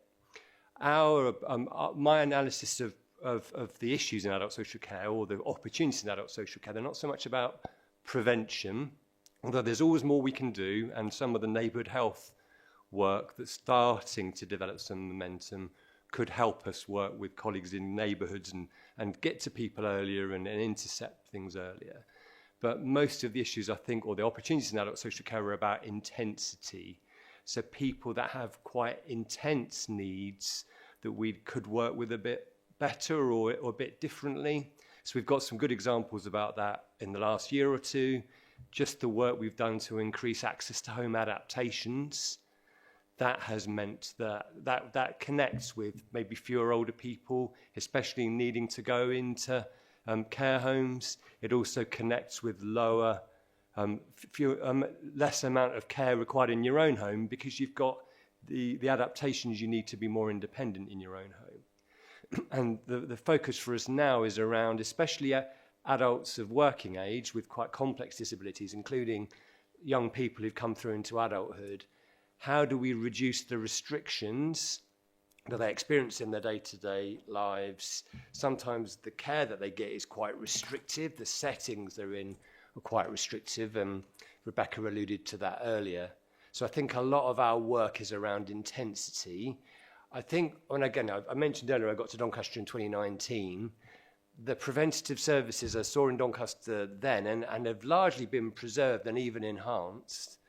I think they're, from my perspective, they'll be the envy of a lot of other places. But Lee could tell you more. Thank you. Thanks, Phil. So just building on Phil's sort of context there, I was going to say three things: a little bit about the evidence of preventative approaches, a little bit about what we're doing in Doncaster, and then a couple of examples that sort of bring it to life. So I suppose the first thing around the research on investment in preventative service, this is national research from the Local Government Association, the Association of Directors of Adult Social Services, found that for every £1 invested in preventative support, there's an average of £3.17, so a 3-to-1 ratio of savings in future social care costs. So that's the kind of evidence base that we're working with. So there is a proven impact that preventative investment has. So what's our approach in Doncaster? Well, our approach is absolutely about reducing demand for services in the round, particularly for acute services. And our approach is about acting earlier, getting upstream, but doing that in communities and investing in community capacity and capability through our kind of asset-based community development approach. And that's really how we've worked and strengthened, particularly over the last 10 years, particularly with the Well Doncaster team and our neighbourhoods and communities team. And this is about trying to avoid costs and getting to the root causes of ill health and the inequalities that result from it, and trying to tackle some of those issues at the root cause. And often those solutions, I think, as we all know, are in the community themselves, going in and trying to provide services and telling communities what's right for them is absolutely not the right thing to do. So we spent a lot of time and effort and energy, and I know members will be aware of this, engaging with residents in the community in the context of where they live about what it is that they would like to see improved in their local area, in their local patch. And by doing that, we're creating the conditions for people to be more self-reliant, have more self-help, more agency in their own lives, and access the support they need when they need it, rather than us saying to people, here's something that you can have anything as long as it's this colour or this size. So that's the approach that we've taken, and we've absolutely tried to build on the strengths that we've developed over the last few years. And just as an example, we had a peer review Phil actually commissioned, I think it was in early 25. From an independent organisation that was specialist in looking, community and voluntary organisation that was specialist in looking at the sort of front door really of services, and that was found a lot of strengths and significant strengths in Doncaster's approach, particularly how we engaged early, how we tried to support and build capacity in communities and voluntary and community organisations through the support that we provide, through making sure we've got that alignment across teams and services across the council and across partners, so that we're working together better to support residents and communities. And also the investment that we've made in the voluntary and community sector. It's clearly not enough because the voluntary and community sector is a struggling sector, but the report recognised and acknowledged that great work that's been done to strengthen and support the voluntary and community sector organisations like the CAB, for example, is a really Citizens Advice Bureau is a really good example, as well as those really hyper-local organisations that we have. And just to give a couple of examples of some of the things that the services that we've put in place and the resources that we invest do. So in our neighbourhoods and wellbeing service, that's really to provide support, low-level support to people in communities. And the service through our neighbourhood officers and wellbeing officers provide rapid response when we get issues that are raised, so we can provide support quickly within 72 hours. We provide support on some of those low-level issues that maybe would have cost more if they'd been going into sort of higher cost services and statutory services. We work with people with their more moderate needs, acting as sort of trusted assessors to try and broker in the support that those people need. And we're not time bound. We don't limit it to you only got a certain number of weeks or a certain number of sessions or engagements. It's really about what does the person need. And just some evidence about the costs of assessment through this route versus the sort of more sort of statutory social care assessment costs. The evidence we have is that the wellbeing case assessment cost is £400 per case, and the social care assessment costs are £9,000 per case. So you've got a real difference there in terms of the cost of that engagement and that assessment as well. And in 25-26, our wellbeing officers manage 458 cases across Doncaster. So another example I want to use in terms of some of our preventative work is the work we do to support carers, because obviously carers are the sort of unsung heroes in many cases in terms of the work that they do in the community. And evidence suggests from the UK government that unpaid carers save the UK government and the UK PLC £184 billion annually. So for Doncaster that would equate to £1 billion annually. And the work that we do to support those carers as a number of things. We help to provide assessments in terms of what support can they access and how can we help them to access that support, provide ongoing wellbeing support for residents and support them with direct payments of up to £750 per year. And we've done a lot of work working with Phil's team and colleagues over this last 7-8 months really, since April 2025, to reduce the amount of time that people are having to wait for those carer assessments and the support that they get. So we've really tried to make sure that all of the things that are in the system that are there to support can be in place to support our residents. obviously we have a broader position around prevention as well, and I don't know, Rachel, if there's anything you want to add from a broader public health perspective. Yeah, so thanks, Chair. So from a public health primary prevention perspective, we have specific public health ring fence grant to keep people healthy as well, and we invest that in a number of different ways. Keeping people healthy also, well, reduces costs on services, but also creates a strong economy as well. We need healthy people out busy and working too. So and it's quite interesting, one of the bugbears of directors of public health, that prevention and return on investment for prevention is often held as a kind of standard evidential layer than other treatment services. So we're often asked to demonstrate what the value is of prevention services, and luckily we can do that in lots of different ways, some of which Lee has just described, but wanted to talk about social return on investment as well. So if you think about and just describe Dance On as a programme that we've got, so it's a programme run by Darts, bringing people together to dance, so that improves their strength and their balance, reduces the risk of falls, will reduce the risk of costly falls to the NHS and social care. But actually, some of the value that brings about is building a relationship between the people that get together weekly. It builds volunteering skills for people that support that service. It keeps a civic building busy and open in the daytime, and people then visit the cafe afterwards. So as well as being able to demonstrate reduced costs on a fall happening, it also builds that social return on investment as well. And we have commissioned studies around DCLT, the Leisure Trust as well, on what their social return on investment is. Just to highlight some of the things that we are responsible for commissioning in public health that will keep people healthy and stop them being more expensive in the future. So things like drugs and alcohol services and smoking cessation services as well. So a number of those services we must commission for our population, and it might be longer term, but that will reduce risk and reduce cost on our services in the future. So Children and Young People Services in Doncaster have a really strong history of retaining what were the sure starts into the family hubs, and obviously securing family hub investment. And as you'll see through the new Best Start for Life agenda, work really closely with public health colleagues to commission services that can coalesce in those family hubs, creating community space that people feel happy and able to come and access, a more universal, getting healthy offer, but then also thinking a bit about how we put that prevention into need escalating upwards. So again, as the family's first agenda comes forward, what we're trying to do again is just use those spaces and places, because Doncaster is a place of places, and that's what I've learned in my time here. Every area is a little different, and having those hubs allows us to think about that. That's then complemented by the ongoing youth investment that we have in Doncaster as well. So thinking a bit about how do we support the 0 to 5s, that family up into adolescence and teenage years. And what you'll see is we've got that ongoing commitment to a really clear youth strategy. We've been on a journey about how we create spaces around youth. If we listen to what young people said, it's just say, can we not have free Wi-Fi everywhere outside? They'd be quite happy with that. And we go, that kind of defeats the objective of an active youth strategy.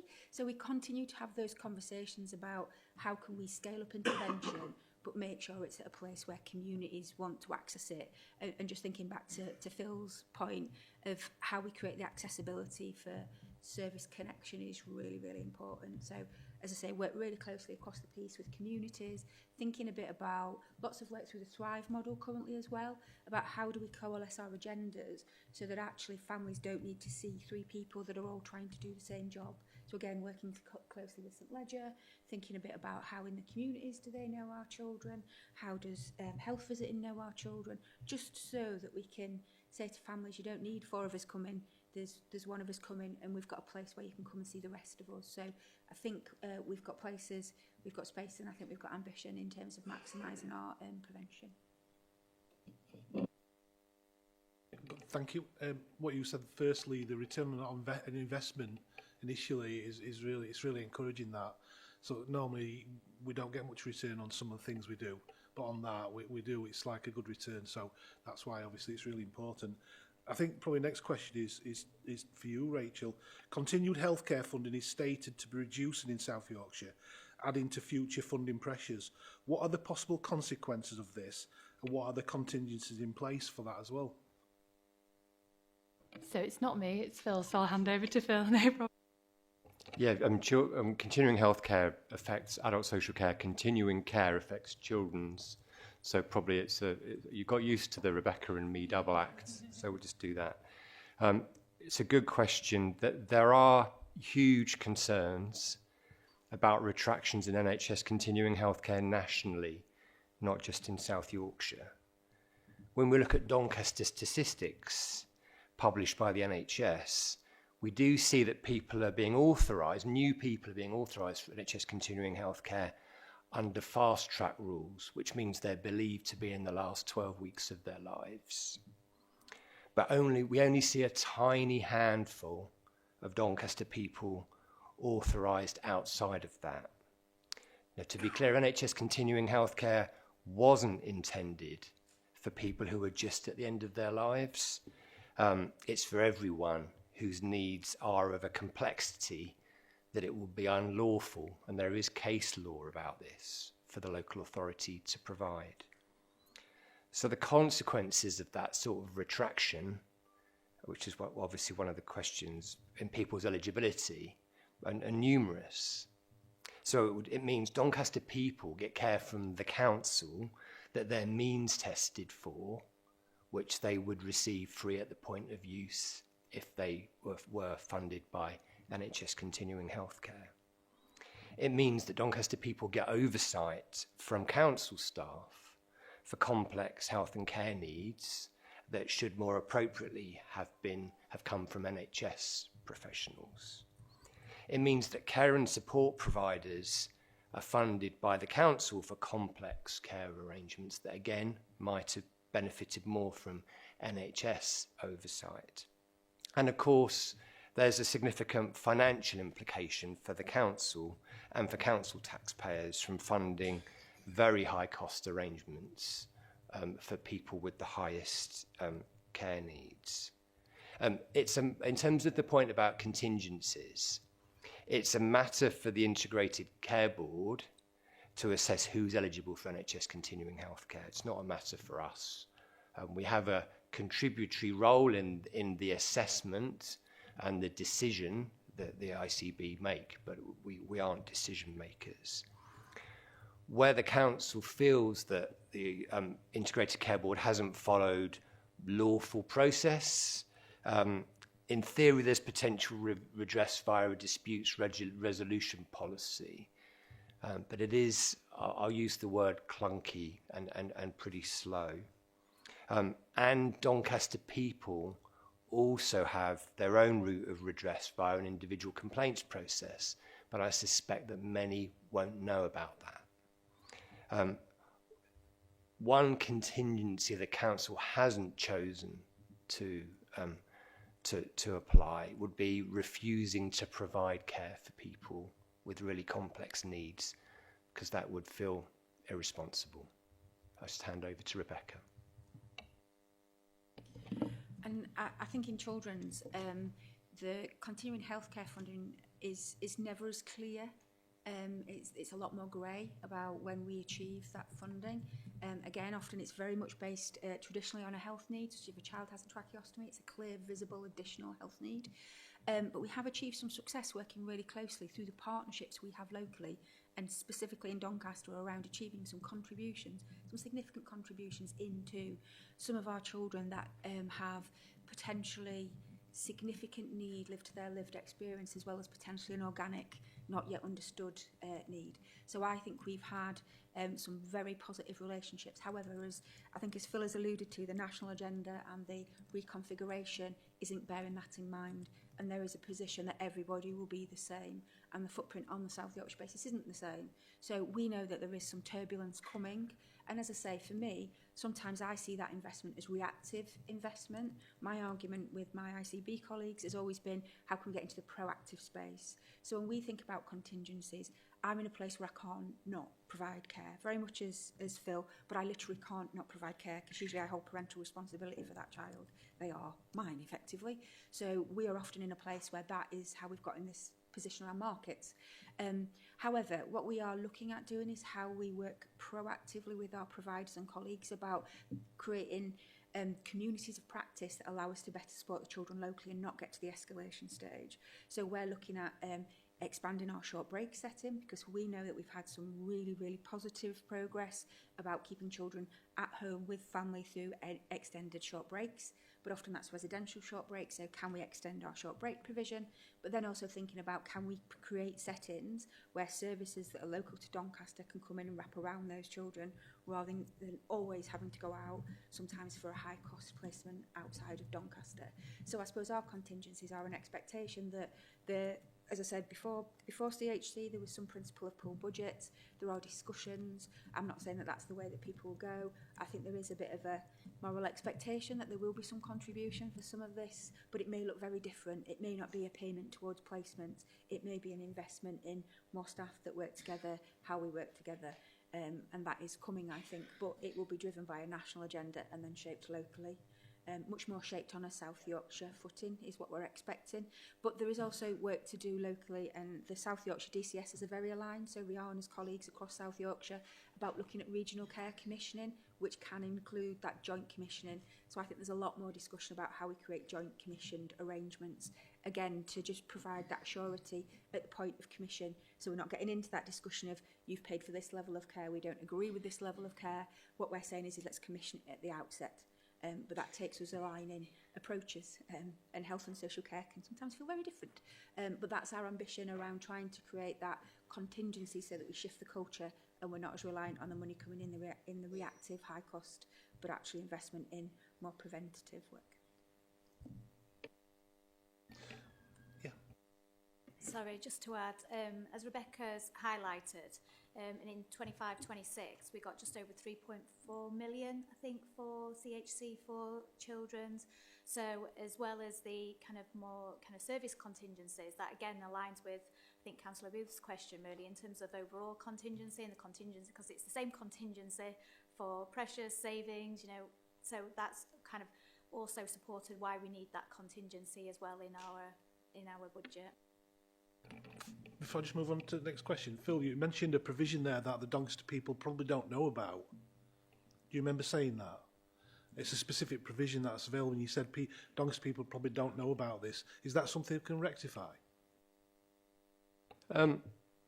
We can publish, we can share it. I mean, to be honest, I just want to, I just briefly echo what Rebecca said. ICB people are good people, so I'm not seeking to demonise them. But I think it's a bit like when we have a complaints procedure and we don't let Doncaster people know we've got a complaints procedure, they don't know how to complain. Well, we don't do that, actually. We're pretty good at inviting people to complain if they're not happy. But I think what we hear from around around continuing healthcare is people don't always know that they can complain, don't always know how to complain. So it's the ICB's complaints process, and it's about that being publicised for people as they kind of come through. Yeah, and we talk to colleagues about it. I think that they would say that they do make people aware about it, but I think some of the feedback would be that people aren't always aware of their rights in the situation. And there's probably a human nature element to this as well. If you're dealing with with a family member or a loved one with a really complex or a medical condition that's new or has been exacerbated, how much space and time do you have to pull yourself and bring yourself together to follow some of these, what can be set out as quite formal avenues? And sometimes I know we get approaches through you guys in your elected member roles as well. And we've got advocacy support that's available as well to people in Doncaster that can help them navigate some of those systems. So I think some of it is publicising, but also it's enabling people to find the channels and be supported through the channels that will help them as well. Thank you for that. Rebecca, next question. So back to you, Rebecca. What factors are driving the 1.1 million overspend in the children's social care? So the projected outcome at Q2 is 1.12 million, which was an increase of 0.68 million since Q1. So that pretty much can sometimes, like I highlighted before, can be down to one young person coming into care, and we predict that then for the period that we think they're going to be in care, and usually that is at least until the end of the financial year. So in summary, the breakdown of spend often relates at the moment to additional demand. So where we've projected how many children we think we'll have in external residential, we're slightly above that at the moment, but then that is slightly buffered by the fact that our average placement cost has come down a little bit. So yes, we have had a slight increase in residential young people, but actually some of those have not been the higher cost end. But that shows that we've got a gap in our sufficiency about how we create more family-based placements for young people. Sometimes we have had pressures where young people are going into residential, so that's about how we emphasise our residential care and our kinship. So that's one of the factors.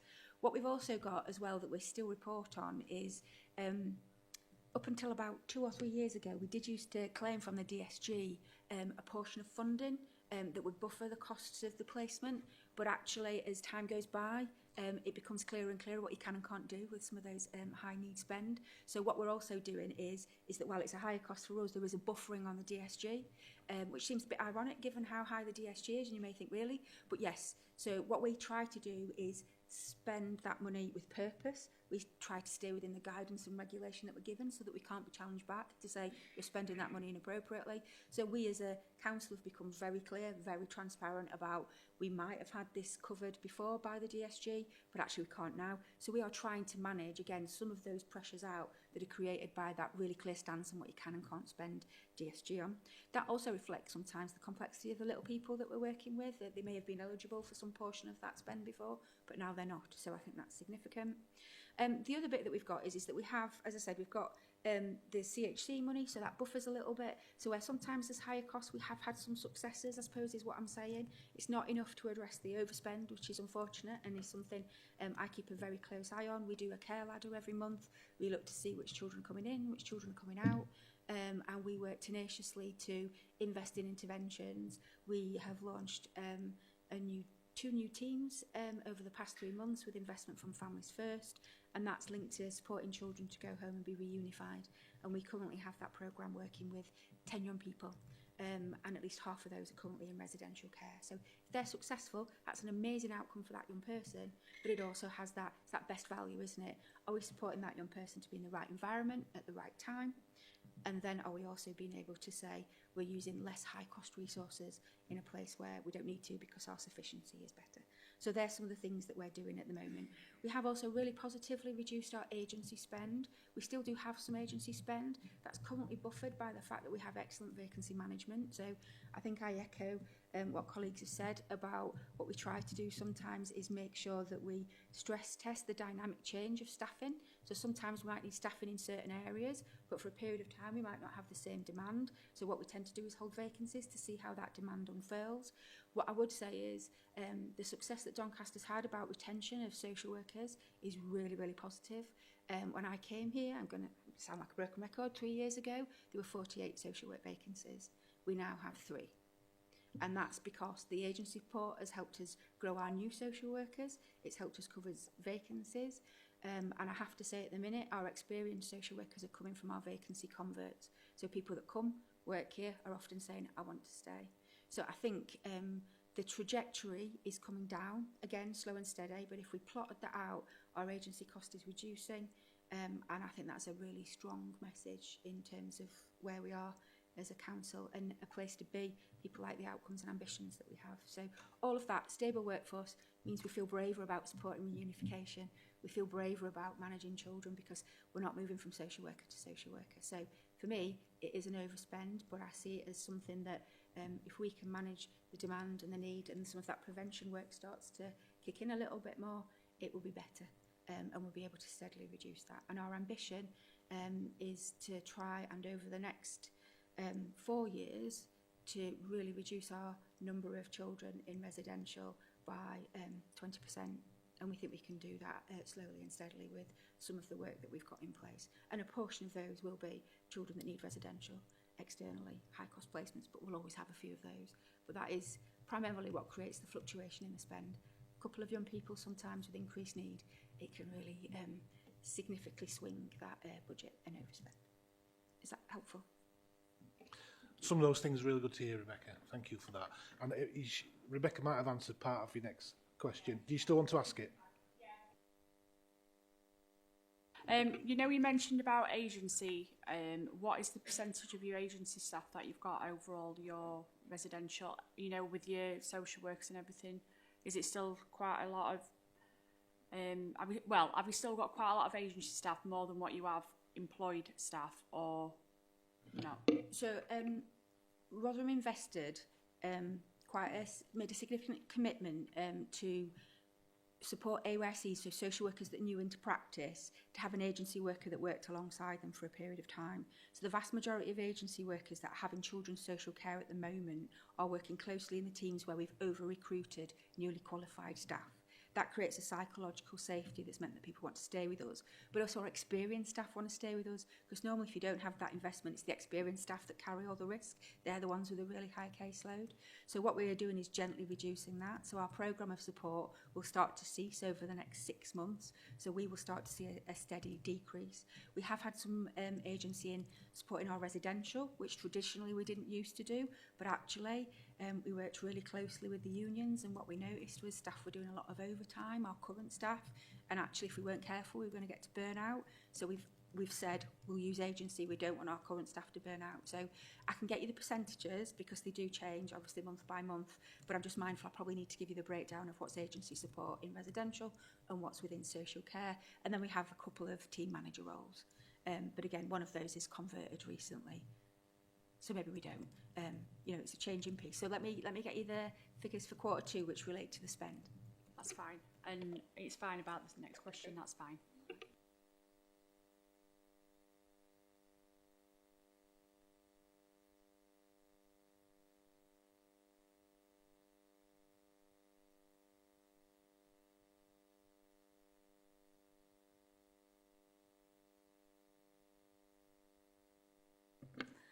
Thank you. In terms of interest rates, so in our risk assessment on reserves, we have a risk in terms of the treasury management, and we've currently got short-term borrowing of circa 140 million, and we've got under borrowing of about 60 million. Under borrowing is just basically where we use our reserves, our cash balances, so we don't kind of automatically borrow, for example, the capital programme. We manage it based on the cash flow, based on the cash amount we've got, rather than kind of saying, oh yeah, well we need this for our capital programme, so we'll just take out that borrowing. No, we look at what cash we've got and what we actually need in terms of to manage and to optimise that, because obviously borrowing has a cost, so if we can avoid that, then that's better. What we've kind of had a look at really in terms of if interest rose by 1%, then the impact on that 200 million could be 2 million. Just as a basic calculation. Now that borrowing position is for the housing revenue account and the general fund, so that wouldn't all impact on this revenue budget, but we'd have to have a look at the split. It is unlikely that short-term or under borrowing would need to be replaced, and there is regular monitoring, so there is mitigation. We've also included in the report our treasury management advisors kind of plot out what the forecast is for interest rates moving forward, and there's a table both in the monitoring information and in the Treasury Management Strategy Statement report as well, or TMSS for short. So really, and what they're forecasting is that those interest rates will decline over the next year as well. So in terms of that risk, although we have provided and put a figure in the risk assessment of reserves, in terms of likelihood, it's probably not too likely, but we need to kind of make sure we're factoring it in case, you know, something does happen. So at the moment, the figure that's included in there is 4 million, so that's based on a 2% increase and would be over the 2 years. In terms of demand-led services, I think we've talked a lot about this meeting and previous OSMCs as well, in terms of those monitoring positions, those pressures increasing. So the service pressures that we have got in the budget for 26-27 amount to 15.6 million. The 25-26 overspend on those demand-led areas is 7.8 million. So that gives you some context really in terms of those high areas and that volatility as well. And as we've heard today, really in terms of how we're managing and mitigating those pressures, those actions in place. So.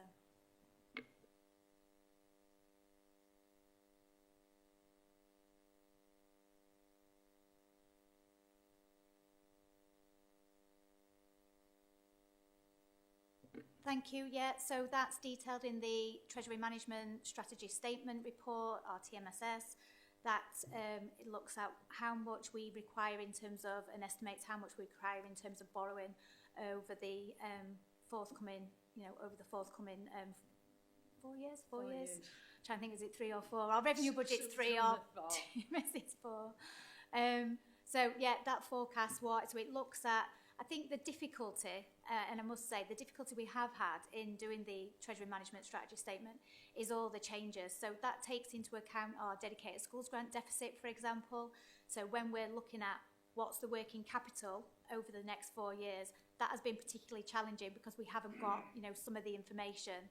So I think what we have done is we've focused on 26, 27, and we know, and we will be reviewing the next 4 years, over that period, because we kind of, like you say, we look at what current loans we've got, what's the forecast for moving forward in terms of what we need for our capital programme.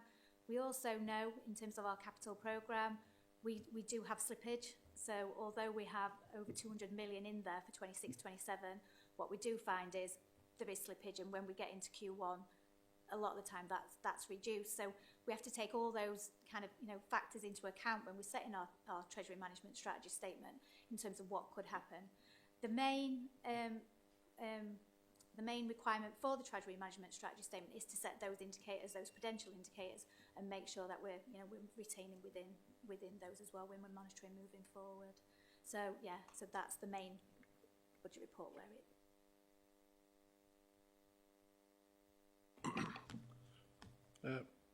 Rebecca, do you mind taking, have you got the questions in front of you? Do you mind taking question 15, please, for Maria? Sorry. Can officers demonstrate where consultation feedback resulted in material changes to proposals rather than simply validation of decisions already taken? Can you provide examples of this, please? Thanks. I'm going to answer that one if that's okay. So we've obviously got an ongoing engagement process, which we do throughout the year. And we've talked about some of that, I think, in the context of the city borough strategy and also the corporate plan. So we had things like the big neighbourhood conversation over the autumn period, and we've had things like the big city conversation. We've had engagement around our community safety strategy, around our culture and heritage work as well. So there's a whole range of ongoing engagement. So the approach we try and take is use that engagement to inform the proposals and the priorities that are obviously set out in the corporate plan and in the budget.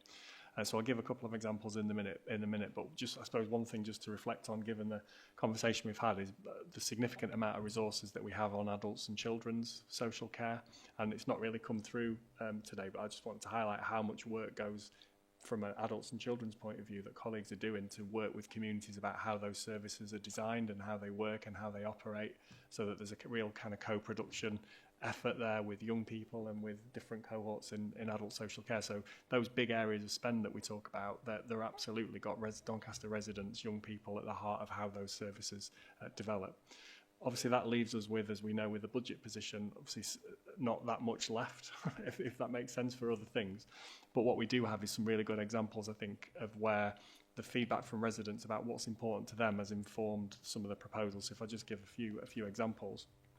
In the big neighbourhood conversation, the kind of roads and the condition of roads and the how they people experience them in their communities was one of the key things that came out very, very strongly. And one of the things in the budget is obviously the road improvements. I think it's 60 million over 4 years, including highway resurfacing schemes and various other things. So that's a really good example of investment in something that's really tangible that residents have said is really important to those. That's one example. Another one is around the look and feel of the local community, that regeneration of sort of town centres. And again, as Rebecca said, Doncaster is a place of places. So there's investment in across the whole of the city in different ways. Some of that's through the grants that we've had through government for things like Pride in Place or Town Deals or Levelling Up Fund. Some of that's through our local discretion resources that's been invested in neighbourhood renewal. And a good example is the Bentley resources and also Asken that was identified as well. So there's those examples. And obviously that's in the budget as a line, but the detail that sits below it is very much how that's spent is dependent on what people are saying and what residents are saying in terms of how they want that money to be spent. We've also mentioned investment in leisure facilities. And our investment in leisure facilities is absolutely about those leisure facilities, but it's also what does the impact of those leisure facilities have.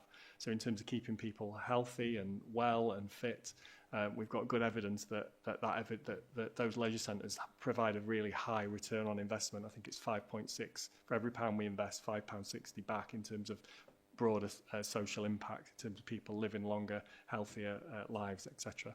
So ongoing investment in those facilities is really important. And again, the Edlington example is one where something that the community really want and have said that they wanted, and there's investment in the capital programme for that. And then a couple of other examples around safety, and obviously people wanting to feel safe in their communities, wherever that is. And obviously an example that's in the budget is an extra, I think it's 900,000 or £1 million to support safety measures in and around the city centre and other places. And then there's other examples I could use around pupil lifestyle survey, where we listen to what young people feel is important and obviously make sure that the services support them, and also our investment in parks and green spaces, because again, through the big neighbourhood conversation, people have said they value the green space, they value nature, they value being able to get out with their family and friends or walk the dog or whatever. So having that quality green space and continuing to invest in that is really important. Can I just clarify and emphasise that those areas of investment were a direct result of public consultation? Is that what you say? Is that those have steered that? Yeah, I mean, there's different levels to it. So some things we're mandated by government with resources, but the way we spend it, how we deploy it, what we focus it on, absolutely dependent on what people are saying is important to them. And there's lots and lots of different examples of, I think we could point to where that's been the case. Yeah. I think it's just really important to highlight that, I think, especially for anybody who listens to this, is that they actually are listened to.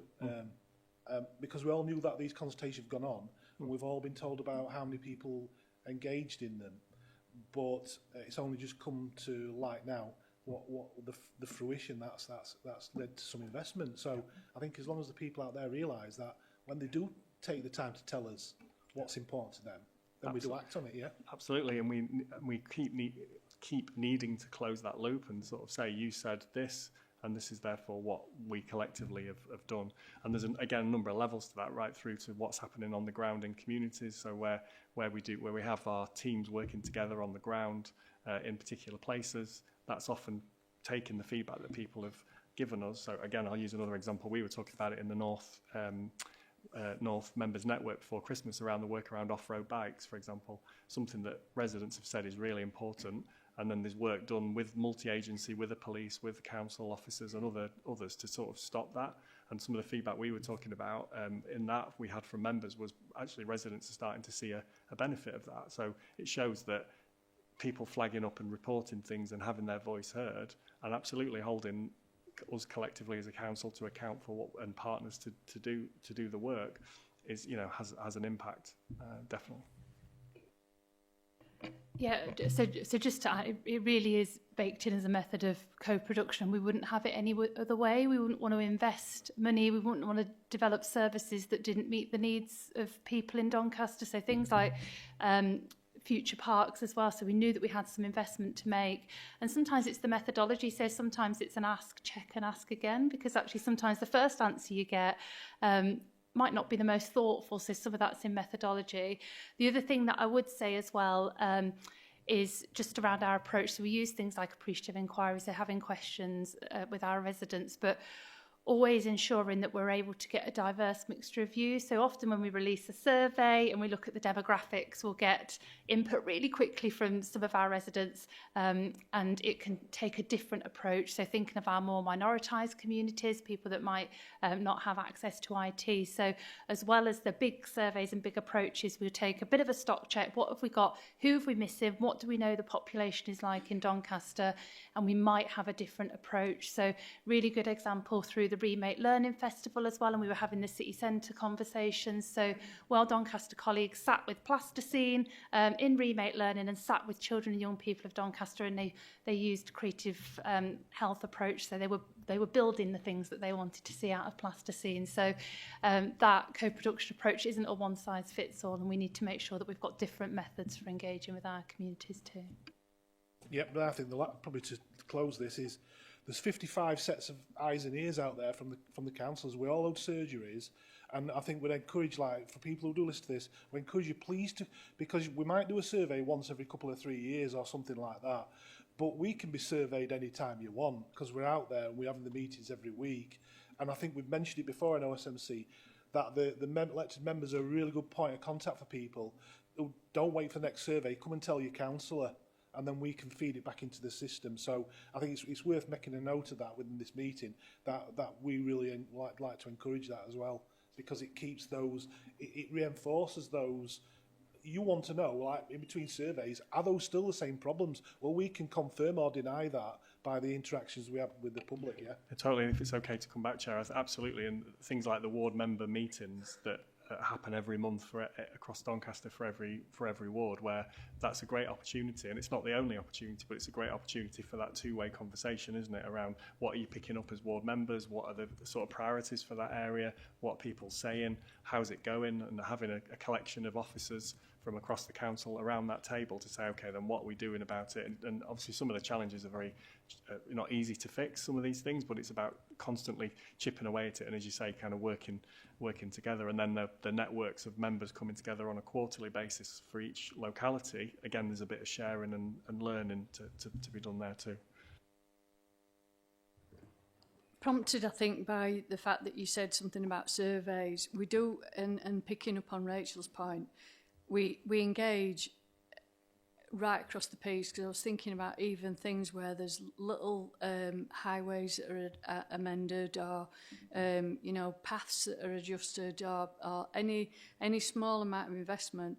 Typically, there is conversations taking place about what's happening and why and how we might do that. So I was prompted by Lee's point about the off-road bikes.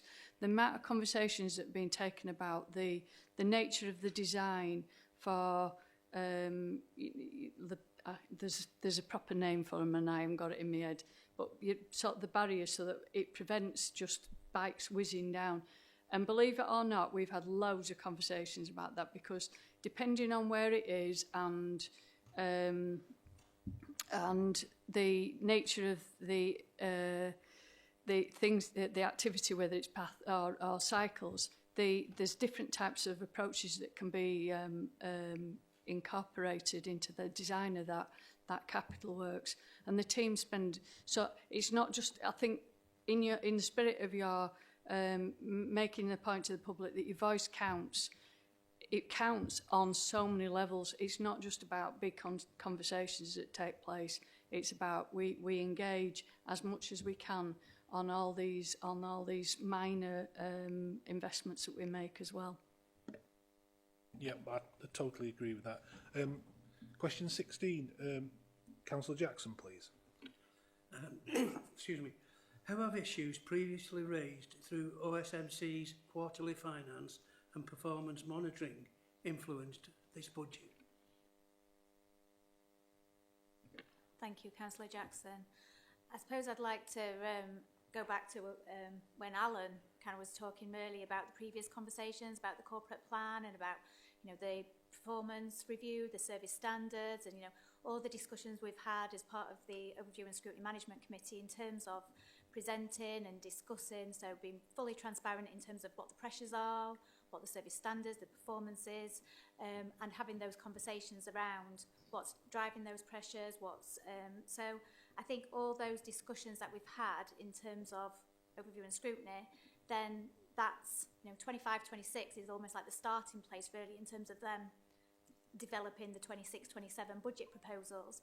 And a lot of the budget proposals, what you'll see in those pressures, have been, you know, have come from 25, 26 and have been discussed as part of Overview and Scrutiny Management Committee as well, like Phil referenced adult, you know, previous discussions on adults and things like that. And that's kind of like the starting really position really in terms of starting to develop the 26, 27 budget.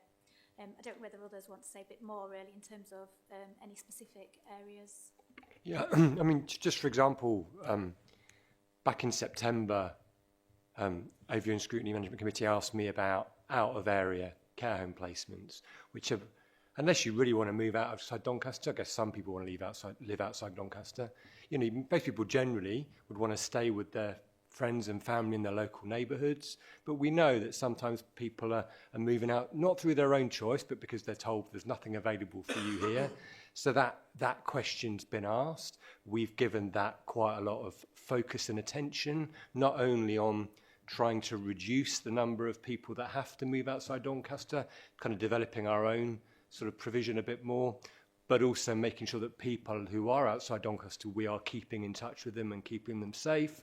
And some of those assumptions about placement numbers and some of those costs attached, they've driven some of the budget strategy work. So the questions that you ask, we're not just paying lip service to them. They're like today's been a set of really good questions, and I think we've had that this municipal year. Some really good questions from Scrutiny that they felt like the right questions, and we've used them to drive some of the kind of planning and budget strategy actions that we've put in place. Yeah, thank you, Phil. Maria, are you? Oh, go on. Okay, thank you. So this is on behalf of Maria. Which outcomes within Doncaster delivering together are most exposed if savings are underperformed? I'll probably start this off if that's okay.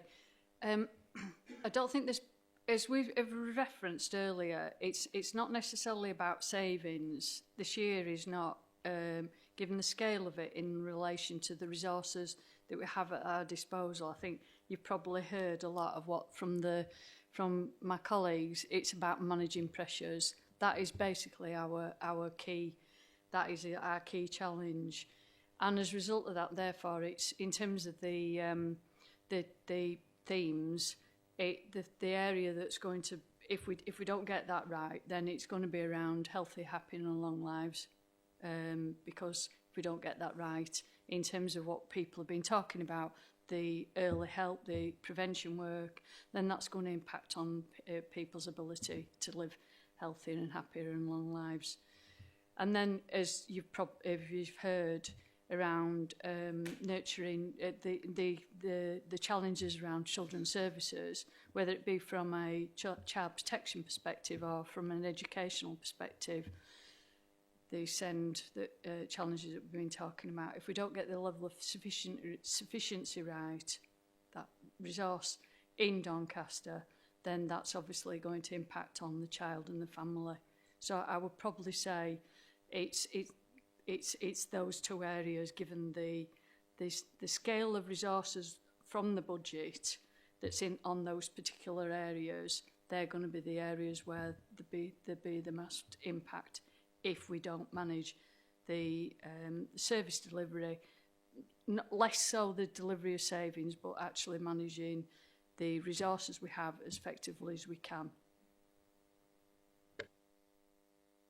And I would say probably as children's services, we're extremely mindful of that. We're aware that every extra pound we spend has an impact, and I'm sure Phil would appreciate, sometimes it's not always been adults, it's been children's that have been the overspender. So I think there's a dynamic understanding that we've hopefully showed as a leadership team, that we don't just tackle this as this is my area and it's that. We're aware that every extra pound that needs to be squeezed comes out of something that might impact for yourselves as well, because actually not all of our communities need child protection services. So sometimes the spend that we're having to do is to keep safe and do the statute stuff, the legislative regulatory stuff we need to do. But I think we work as a team, and that's how I manage my team, which is we keep a grip on this, we make the right decisions at the right time, and sometimes we make tough decisions, and we balance that risk really carefully, because we're aware that if we're not managing that, the pressure is often carried by other departments. But I think we coalesce and work and go, what can we do? How could we sometimes shift rather than stop something? Or that bit of how do we work better at aligning what we do through a system lens rather than doing it individually. So that's my reflection of the support I feel I get from colleagues as a big spender. Thank you. And just to add to what colleagues have said, the outcomes are all kind of related as well. So I totally agree about the focus on the ones we've just described. If we don't support our residents to be healthy and live longer lives, then our economy is not going to grow. We're not going to have people fit in work. We're not going to have that resilience as a place. So the outcomes are all connected. But fundamentally, if people have better well-being, better access to services that live longer and healthier and happier lives, then the rest of the outcomes are easier to achieve. Yeah, we're probably not going to be able to cover it today, but regarding the OSMC work plan for the rest of the year, I think it's really important to make sure that you are happy that we come to you at some time and do deep dives on some of the things you're dealing with, so we can find out how hard you're working at it. You know, because until we do that, people just hear you say we're working hard at it. I think it's down to us as well to find out how hard you're working at it, where you're striving to achieve these things. And that's going to be, you know, for example, looking at the things on the strategic risk register, they're going to become fundamentals of this OSMC work plan. And it'll help us to understand the difficulties you're having, you know, with delivering services. We need to, it's not just saying that the headline figures are sat there, of course they are, but let's also find out how hard you're working at this, trying to get on top of it. I think you deserve that, and the people out there deserve to know how hard you're doing it as well. So that's what OSMC is going to look to. It's just that we're probably not going to cover the work plan today, so I just wanted to drop that in there. Before the last question, we will have time for a couple of questions if there is any from the balcony. So if I'll come back to you in a few minutes. Is that all right, Dave? So last question from me then is, where has the executive consciously accepted increased risk, and how was that judgment reached, please? Start that off if that's okay, Chair. I think we've already talked on some of this, because when we were talking about the corporate plan, this sort of it was there was a bit of a blend going on there. I mentioned it's an art, not a science. We start with the corporate plan, we start with a policy objective, we're setting those priorities, and I've talked about those sort of horizons, out short, medium term, long term. And we I think in amongst you've probably heard, and I think you've referenced yourself as well, we start with business cases where there's significant investments. We are required to provide benefit cost ratios. If we're accessing funding, it's got to be, those benefit cost ratios have got to be over 1. You know, that they are a rigorous process we've got to undertake. We'll probably share some of that, I think, probably through the regen panel. They probably get into the BCRs in a bit more detail. There's in terms of assessing where the risk is and the benefit of investing, is also looking at the scale of exposure, because that's in amongst that's part of that consideration, benefit versus the opportunities and the benefits the input, the cost of it, and the benefits you're getting out of it. And we strive and will continue to be evidence-led, and we just talked about that engagement process we have, and ensuring that what we're doing is in keeping with what people want us to do, both customers and citizens and elected members. So really think that real complex stakeholder matrix, really. So it's there's not just one thing in terms of arriving at you know, a formulaic approach to risk assessment and saying, right, well, if it's above that threshold, no, we're not going to do it, because actually there are projects, as we know, that where the opportunities are great, but so is the risk that we're taking. So we need to take a sensible, it's called a rational mind, I think, in law. So we need to, the decision makers need to have a rational mind when taking those significant decisions. Yeah, I suppose the only thing I was just add to what Debbie said, as part of that process is the options appraisal. So looking at what the courses of action we've got in front of us, and then being able to evaluate those and what's most likely to help to get us to where we need to get to in light of the risks. And obviously part of that option is sometimes we have, I think, a standard thing in our business cases and our ODRs around do nothing. So the option of doing nothing is an option, but what does that doesn't actually achieve what you need to achieve. So we try and evaluate the options in the round and then sort of inform the decisions, as Debbie said, based on the evidence. I suppose I'd say, I'm not trying to shoot the question down, but we don't have a kind of let's accept increased risk mindset. Oh, well, The risk has gone up. Let's just accept that and roll with it. So I think Debbie and Lee have described that kind of, it's managing a business, isn't it, really? You don't just shrug. You have to balance. You think about the consequences of not doing something that has a risk, as well as the consequences of doing something.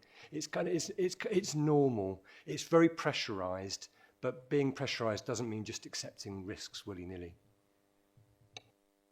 I was going to come back on the last question because you mentioned risk management, and you'll be cited on the work that we're doing through the audit committee. Now, if you've watched last week's audit committee, you will also know that through those level of engagements, I've tried to shape the audit committee's perspective, because the audit committee has got a particular perspective which is around making sure there's efficacy of the system.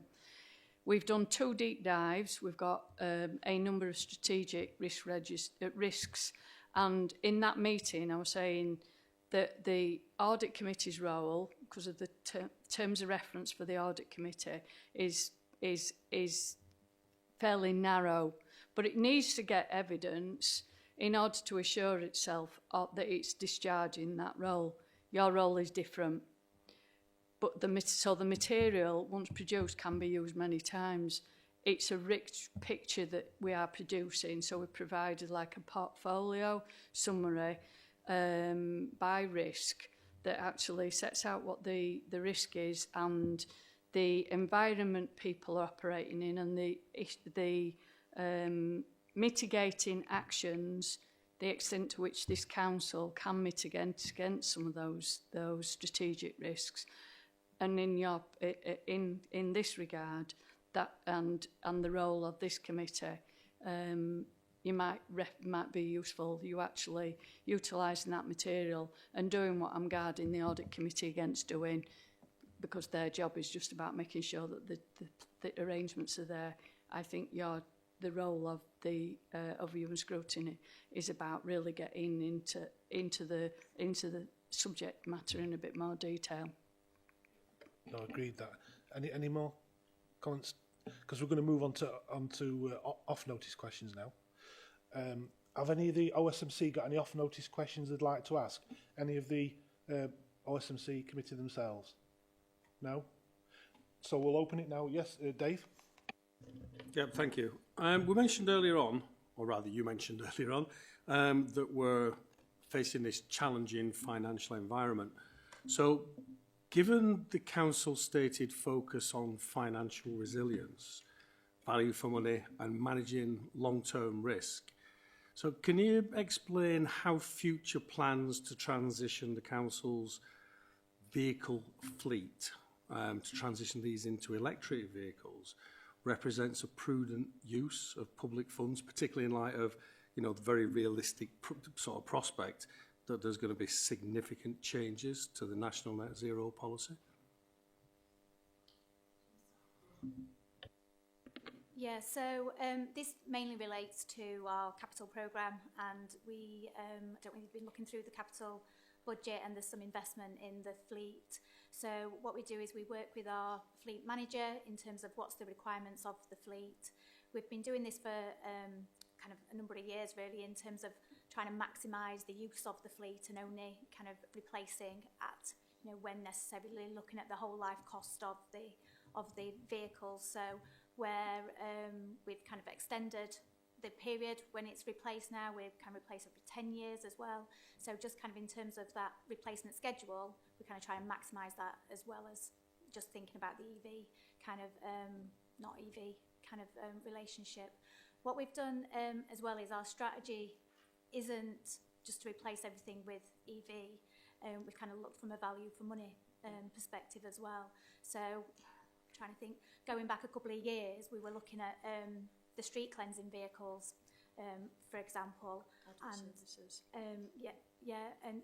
and we were looking at what the cost of EV would be as compared to kind of replacing like with like almost, and it was just exorbitant. So at that stage, we made the decision not to go EV with those vehicles.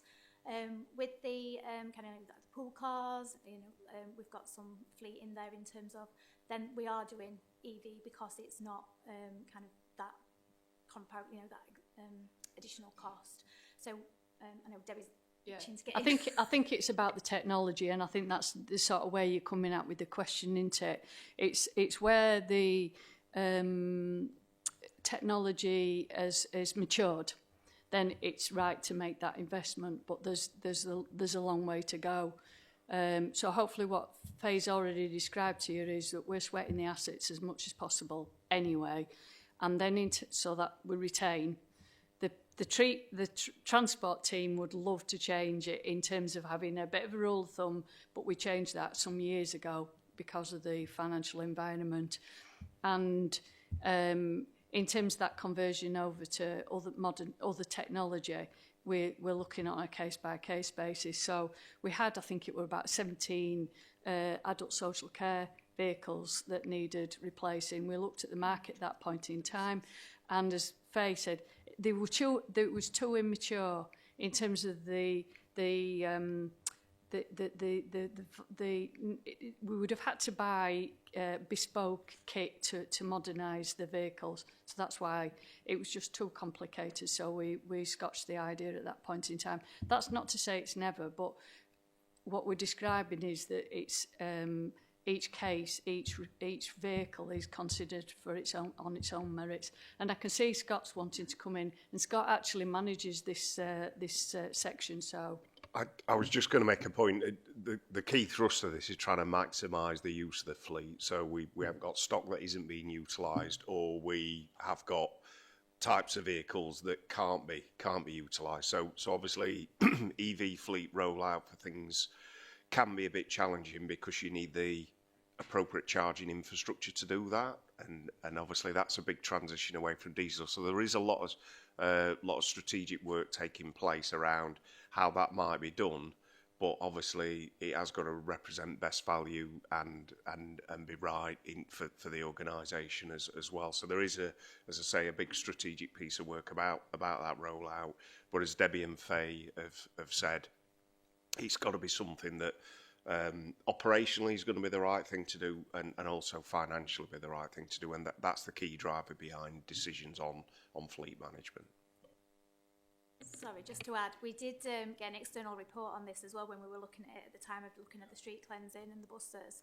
And also the feedback from the manager at the time was it's not always about cost as well. Like when we were looking at some of these buses, it was like, I need to ensure that these can run, that they can service, all that kind of stuff as well. So we had those conversations.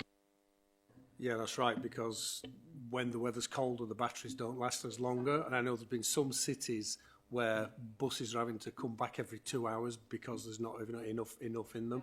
But I think also looking at the bigger picture, and even though it's unlikely to happen, it is possible that if there was a power outage for a couple of days for some reason, that would mean that the majority of those vehicles would be useless, wouldn't it? So I guess it's kind of keeping a balance, really.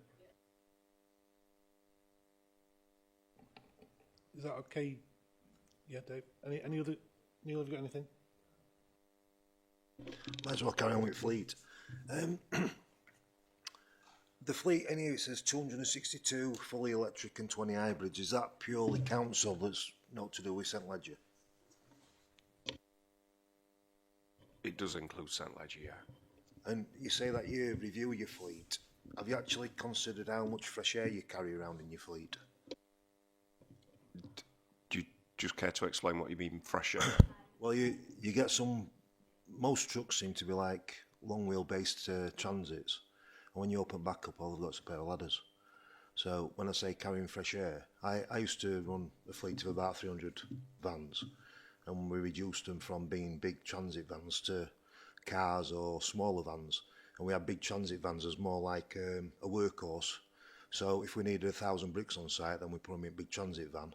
But if we needed a man on site with a ladder, then he went in a little van. Yeah. Have you done anything along that line? I mean, with the ordering of fleet is a very carefully managed process around, as Faye's alluded to, the life of vehicles, and also we can't have a position where fleet is breaking down as well. So you've got to manage that. And again, the team who are doing it won't be purchasing things that are just not appropriate for the job. We're just simply not in a position as an organisation to do things like that. So there is a Obviously, a fleet management team who looks into that. And funnily enough, we've got a meeting straight after this one around the fleet utilisation as well. So it is a carefully managed element. So I hope that answers your query. If I can just add to it then, so each vehicle on average does 6,800 miles. That's a lot less than an average car. So when you say about utilisation, I think you're dead right. Utilisation is something that needs to be really considered, and I don't know if it's something that we can do, but maybe working outside of normal, so 8 while 5, can we not do a 11 while 8, or do something where we can utilise these vehicles a lot more? Because it is damning to see vehicles parked up outside of normal working hours.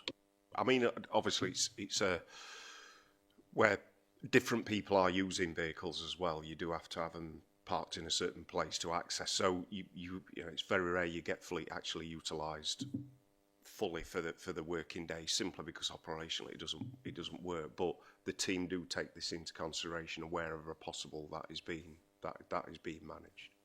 Because moving on, I was interested with St Ledger. I'm looking for St Ledger, and they're obviously not yet.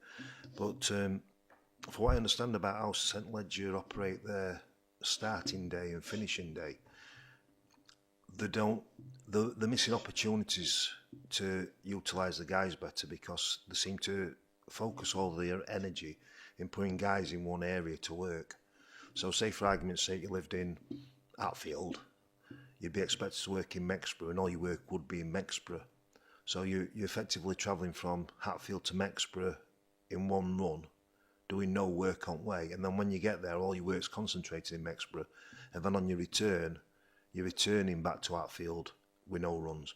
Is it not something that, I'm saying you, but obviously St Ledger should be more considerate, that could be streamlined a bit so that work starts close to home and finishes close to home? Well, what you're suggesting there, I'm happy to pick that up with St Ledger around that scenario you've talked about, and just get a response to you around that, people living in Hatfield, working in Mexborough, and how that works out. So yeah, I'll take that by St Ledger.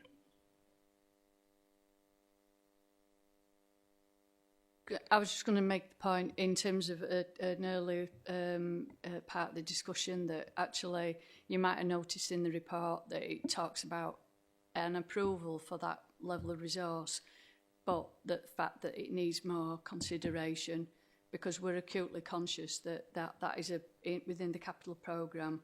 It's a big investment, and that same business case, that same consideration based on the other, we've suggested that that's delegated to the portfolio to go through line by line. That's how we've done it before, and that's how we intend it to be done for the future. Yeah, just to mention as well, the fleet manager works really closely with the teams in terms of, so he's working closely with St Ledger. And we've had a previous conversation about making sure that we're buying the right size vehicles and that we're not buying too big vehicles. So I know that conversation was taking place between St Ledger and the fleet, and I would, as Debbie said, expect that to happen before then we commit to exactly what is kind of going to be purchased and what's going to be in that officer decision record. So just adding to that then, I didn't really, like I say, I asked a question about St Ledger and not thinking it was going to be different. In here we've talked about the £55,000 in 2028 for the additional tax for electric and hybrid. Is that not something that St Ledger should take into consideration in theirs budget as well? Will that be something, because I couldn't find it anywhere, that's why I'm asking a question, yeah. Right, thank you very much. What we'll do is, it's obviously we're getting close to the 3 hour mark, but we've managed to conclude everything. What I'll do now is I'll just remind you what I said earlier on in my opening statement, and then I've just got something to read out to you. Obviously, I've been advised that should it be necessary, I have the option to adjourn today's meeting after the scheduled session and reconvene a further OSMC meeting in order to ensure that all relevant documents receive appropriate scrutiny. Therefore, I would like to move that the committee adjourns today's meeting to continue debate on Monday the 9th of February at 12:30 p.m. in accordance with Council Procedure Rule 17(1). Does the committee agree? Thank you. Therefore, in accordance... Sorry, can I just have a record that I don't agree? Okay, yeah, thank you. Thank you. Is that noted, Caroline? Yeah, thank you. Therefore, in accordance with the motion and Council Procedures Rule 17, brackets 1. The meeting is adjourned until Monday the 9th of February at 12:30 p.m. I therefore close this meeting and thank everyone for attending. Thank you very much. Thank you.